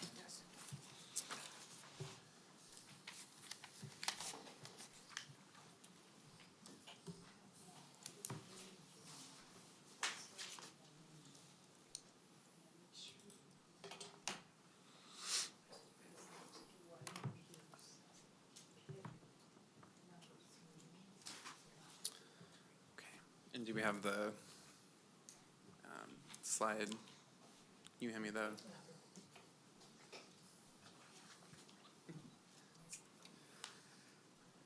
It's a very short slide, but thank you for your patience. As I was just alluding to, in response to a request from Commissioner Beckett a month or two ago, We went ahead and developed a diagram of how we understand the various agencies and committees and their relationship to one another in terms of the state rulemaking committees. So of course at the top you have sort of the corollary to the Planning Commission for the state, and that's the Land Conservation and Development Commission. Similar to the Planning Department, I guess, in a lot of ways. The Department of Land Conservation and Development, or DLCD, would sort of make recommendations to that commission and work with other consultants and other committees and sort of organize a lot of the process related to this effort. So they're doing a lot of the work to facilitate this process, but there are a lot of other entities involved. So in terms of consultants, we have a planning consultant, Angelo Planning Group. There's an economic consultant, Eco Northwest, engineering consultants, OTAC and Grayling. So a lot of people are helping the Department of Lands Conservation and Development come up with these recommendations that have this more technical expertise. So just in terms of the way that the rulemaking committees are structured, the Department of Lands Conservation and Development, or DLCD, created the sort of umbrella rulemaking advisory committee for the housing effort, or what we're calling the RAC. And so you can see that sort of in the center of the oval there. And beneath that sort of more general committee, and so the housing RAC is really, that generalized committee that makes recommendations to DLCD and LCDC in terms of everything coming out of these other technical committees. And so they meet once a month I think it's actually every 5 weeks. And beneath the housing RAC, we have 3 other TACs, as we try to at least shorten them for expediency's sake to call them. But we have the Model Code Technical Advisory Committee, or MC-TAC, which has been tasked with creating the model code and minimum requirements related to HB 2001 and 2003, mostly 2001 though. There's a TAC related to the infrastructure-based time extension request process. And so that's really digging into what that process will look like. What is that threshold for jurisdictions to be able to say they have an infrastructure deficiency? What are the technical sort of issues that we have to deal with there? So they've really been tackling that. And then there's also the Housing Production Strategies TAC. Housing Production Strategies relates more closely to HB 2003. They are sort of, that's kind of the least immediate TAC in a lot of ways. Their recommendations are expected to come at the end of this year, and they relate more to, again, House Bill 2003 and the Housing Production Strategies component of this bill. So it's really, we have to come up with that code that complies with House Bill 2001 first, and then we'll have a year or two to create these housing production strategies into the future and sort of setting metrics and analyzing our housing need in advance using this new framework. So that's another one, where I think I just mentioned this, they're still kind of getting going. They've only met once so far. They meet again on Wednesday of this week. So that's just sort of intended to clarify, a question that we received a little while ago. In terms of my sort of larger update for this month, the rulemaking. Oh, of course. With regard to the infrastructure, the IBR, clearly the document relates it to utilities, water, sewer, and so on. But parking and transportation, certainly transportation is a major part of infrastructure, and that doesn't seem to be that well documented in the documents. So the infrastructure that is eligible for a deficiency includes water, sewer, stormwater, and transportation. And I think when they talk about transportation, they aren't talking about parking necessarily. They're talking more about the capacity of roadways, transit systems, various other, roadway widths and things like that. But, I think that the transportation component of the IBTR process is the least easy to define, the most sort of amorphous at this point. And that's why they've saved it to last. So far they've only had time to discuss, or at least draft rules for water and sewer. I think they acknowledge that stormwater and transportation are much larger in scope than those two other systems. So, they are tackling transportation to a degree with the IBTR TAC. The Model Code Technical Advisory Committee, though, is really handling the parking conversation primarily. They're the ones that are having discussions at least to make recommendations about what the minimum requirements would be for parking and what the model code would contain as it relates to parking. So it's less of an infrastructure sort of technical analysis of it, but more of a sort of zoning land use analysis of that.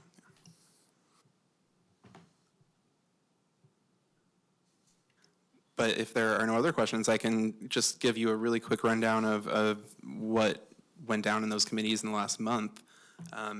I think we're still at a point where they're sort of refining the draft code for medium cities. So that's really just still pertaining to this duplex question, and that would relate to Lake Oswego. We'll have to have similar accommodations for duplexes, but there will be a much different, larger code for Lake Oswego and cities like Lake Oswego that are considered large cities under HB 2001. So just kind of setting the stage for next month's update, which is going to be a lot more substantive, I think, because they're getting into that large cities discussion finally, and sort of moving on from just the duplexes and talking more about triplexes, quadplexes, townhomes, cottage clusters, and what is meant by areas, which is that big question of where they're going to be located. So I think that really meaty stuff is coming up. But in terms of what occurred last month, I gave a little bit of an update on the definition of duplex. There's still some conversation about allowing some flexibility for jurisdictions to define duplex to be a detached unit, 2 detached units.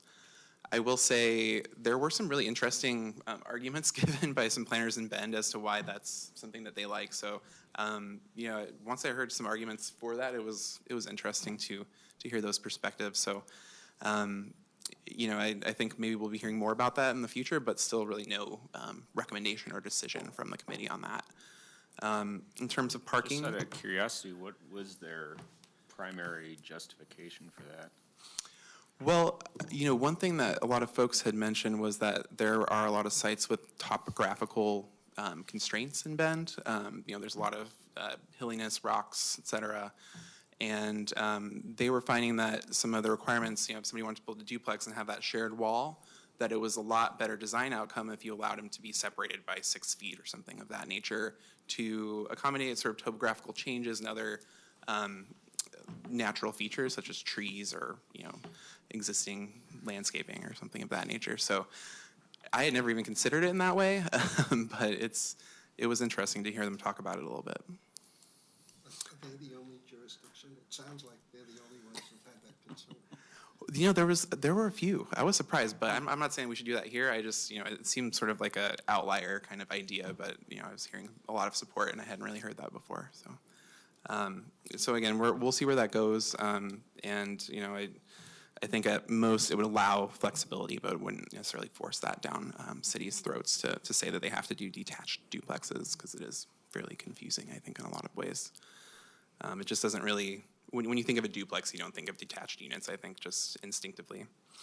Anyway, with respect to the parking conversation, I think a lot of folks are, I think the conversation that's begun with the with the medium cities draft code is really, it looks like, I think, what the large cities conversation will look like. I think a lot of large cities are trying to get involved in that conversation about those smaller cities. So it's interesting to see what's being discussed, but I think it's safe to say there's really no recommendation regarding parking exactly yet. I think they have some proposals. They had sort of 3 different options that they had proposed previously. All of those 3 would say cities can only require a certain amount of parking. They would cap how much we would require, but they wouldn't say, you can never build more than X number of spaces. It wouldn't preclude the ability to construct parking. So they're still working on that. Nothing really new to share there. I think the biggest sort of new sort of details that have been worked out here are related to the infrastructure-based time extension request process and really the growth rates that folks can assume for developing their assumptions. And I won't get into the specifics here, but essentially provides a very limited window and a very low growth rate for cities to use to analyze the impacts of this bill. And it would only be really an analysis period of 1.5 years for the purposes of applying for an extension.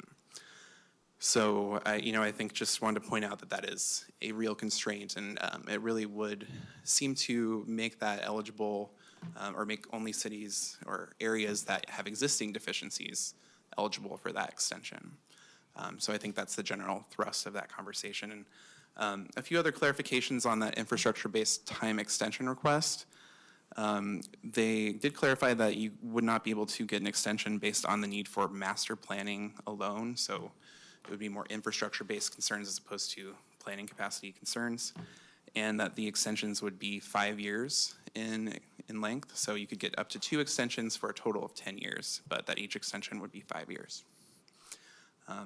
Other than that, I think we'll have a lot more to share and more to talk about next month when we start talking about the large cities. So. Thank you. Is it fair to say then that it seems like they feel like they're proceeding on schedule and that they've only identified maybe this infrastructure-based time extension request as the only kind of issue that may require time extensions to be given, but other than that, they're kind of proceeding to schedule? And just wondering, how do we feel within Lake Oswego? Are we getting pushed, or we think, again, we're okay with kind of how we're proceeding on addressing this, that it's fitting within our schedule and our plans? Well, when I refer to the extensions, I'm referring to jurisdictions that could say, we want an extension for the amount of time you're giving us to adopt a code. So in terms of the actual rulemaking committees, I'm not sure that they'll, other than maybe the housing production strategies TAC, I think they are on schedule, and they should be able to get us at least a sense of where they're going with this by summer for that check-in. I've actually been surprised on how quickly they're discussing some of these really large issues and how productive those conversations are, even considering folks don't necessarily all agree with each other. So, it does seem to be at least a functional advisory committee, or, the various ones seem to function well. How they'll resolve the issues is yet to be seen. So do you feel comfortable with our schedule within Lake Oswego then, or do you think we're falling behind or at risk, or? I don't think we're falling behind. I think there's still a lot to learn here. Okay. I think other jurisdictions that are ahead of us are the ones that identified that they wanted middle housing, and they wanted to expand that at an early stage before this bill was passed, or maybe they knew that it was going to pass, but it wasn't necessarily responses to the bill. So I think we're going to be learning what those minimum requirements are, and that will really set the parameters for Lake Oswego to know what our know what those boundaries are, and to be able to have the conversations that we need to have to move forward. Commissioner Beckett, I'm sorry, I think you had a question. Yes, I'm hoping that in your involvement in these meetings that you can represent an opinion from Lake Oswego. So then the question would be to represent my opinion. We haven't asked the others. But on parking, they have 3 different alternatives that they're proposing, one of which would allow no additional parking as a requirement, one that allows, if you have a principal residence and you add a duplex, you can have 1 additional parking added, and then another alternative that says no additional parking. Well, you know the gist of it, but I would hope that you would campaign for Lake Oswego that as we add a duplex to a single-family lot, that we can allow at least 1 additional parking spot. That is the recommendation for the minimum requirements. So the recommendation for the minimum requirements currently, they had been talking about those 3 options, and what they've sort of at least narrowed it down to for the minimum requirement recommendation would be 2 parking spaces can be required for a duplex. So, that doesn't, again, mean that a maximum, there's no parking maximums. It's just in terms of what Lake Oswego could require for every single house. And, those buildings could opt to construct more parking, obviously, than just those 2 spaces if they wanted to. So, just to be clear about that, so they aren't really exploring those For a maximums, but duplex, I think you can have up to 3 parking spots. you're talking about currently? Or? With the revised rules. So the revised rules say that you would not be allowed more than 2 parking spaces. At least the current recommendation would be no more than 2 parking spaces for a duplex. So 1 per unit. Can you campaign for us for something more than that? Well, again, this is a requirement, so it's a minimum requirement that we're talking about. And if you would like to issue comments, I'm more than happy. I don't necessarily want to speak for everybody on the planning commission, but I will say that a number of other jurisdictions have issued letters in response to some of the things that have been discussed by the Technical Advisory Committee and the RAC. I think it might be best to weigh in when we start talking about large cities, just because I think that the medium cities will have a different parking requirement than the large cities. So this is kind of a flavor of what's to come, but I'm not sure we really want to talk about what's most appropriate for Grants Pass or something of that nature. So, unless you feel like you want to weigh in on that, of course. Thank you. Yeah, thank you. No further questions? All right. Next on the agenda is a schedule review. Director Siegel, would you like to give us a schedule update?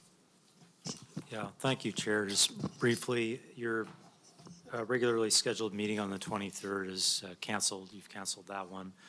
So the next meeting is on April 13th, and so we'll be bringing findings to you for the tentative approval of the Historic Preservation Code. We have an update on the work we're doing to review, and possibly amend the traffic management code requirements for the Cruiseway corridor. That's one of your goals this year. And we have an update, a work session, actually the first work session on the work we're doing on outdoor dining enclosures, so seasonal enclosures for outdoor dining. So that'll be the first work session on that on the 13th.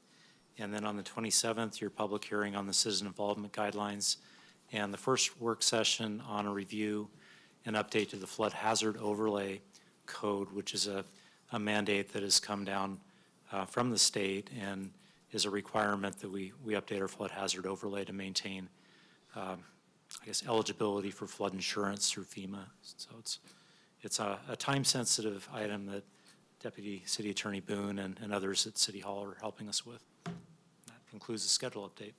Thank you. One question is, staff discussed at all any impacts to like the coronavirus, and if we'd have to be impacted by, having to cancel meetings or anything like that? Yeah, thank how you would that work? Yeah. for asking, Chair. So the city is working directly with the county health department. They're the lead for making determinations on, or providing guidance and direction to the city on whether we should be conducting community events and meetings. At this point, we're not at a stage where there's direction to cancel meetings such as this. If that were the case, if we had an outbreak, say in Lake Oswego, or within the city organization, we would be hearing from our emergency response team and coordinating directly with the county as to whether City Hall or other city facilities are going to operate, whether they're closed. It would depend on really the severity, a number of things that we would look to the county and the state for that. So, and we would certainly keep the commissioners and other community volunteers up to date through the Public Affairs Office of City Hall, which manages our emergency response team. Okay, thank you. Yeah. Other questions? Meeting adjourned. Thank you.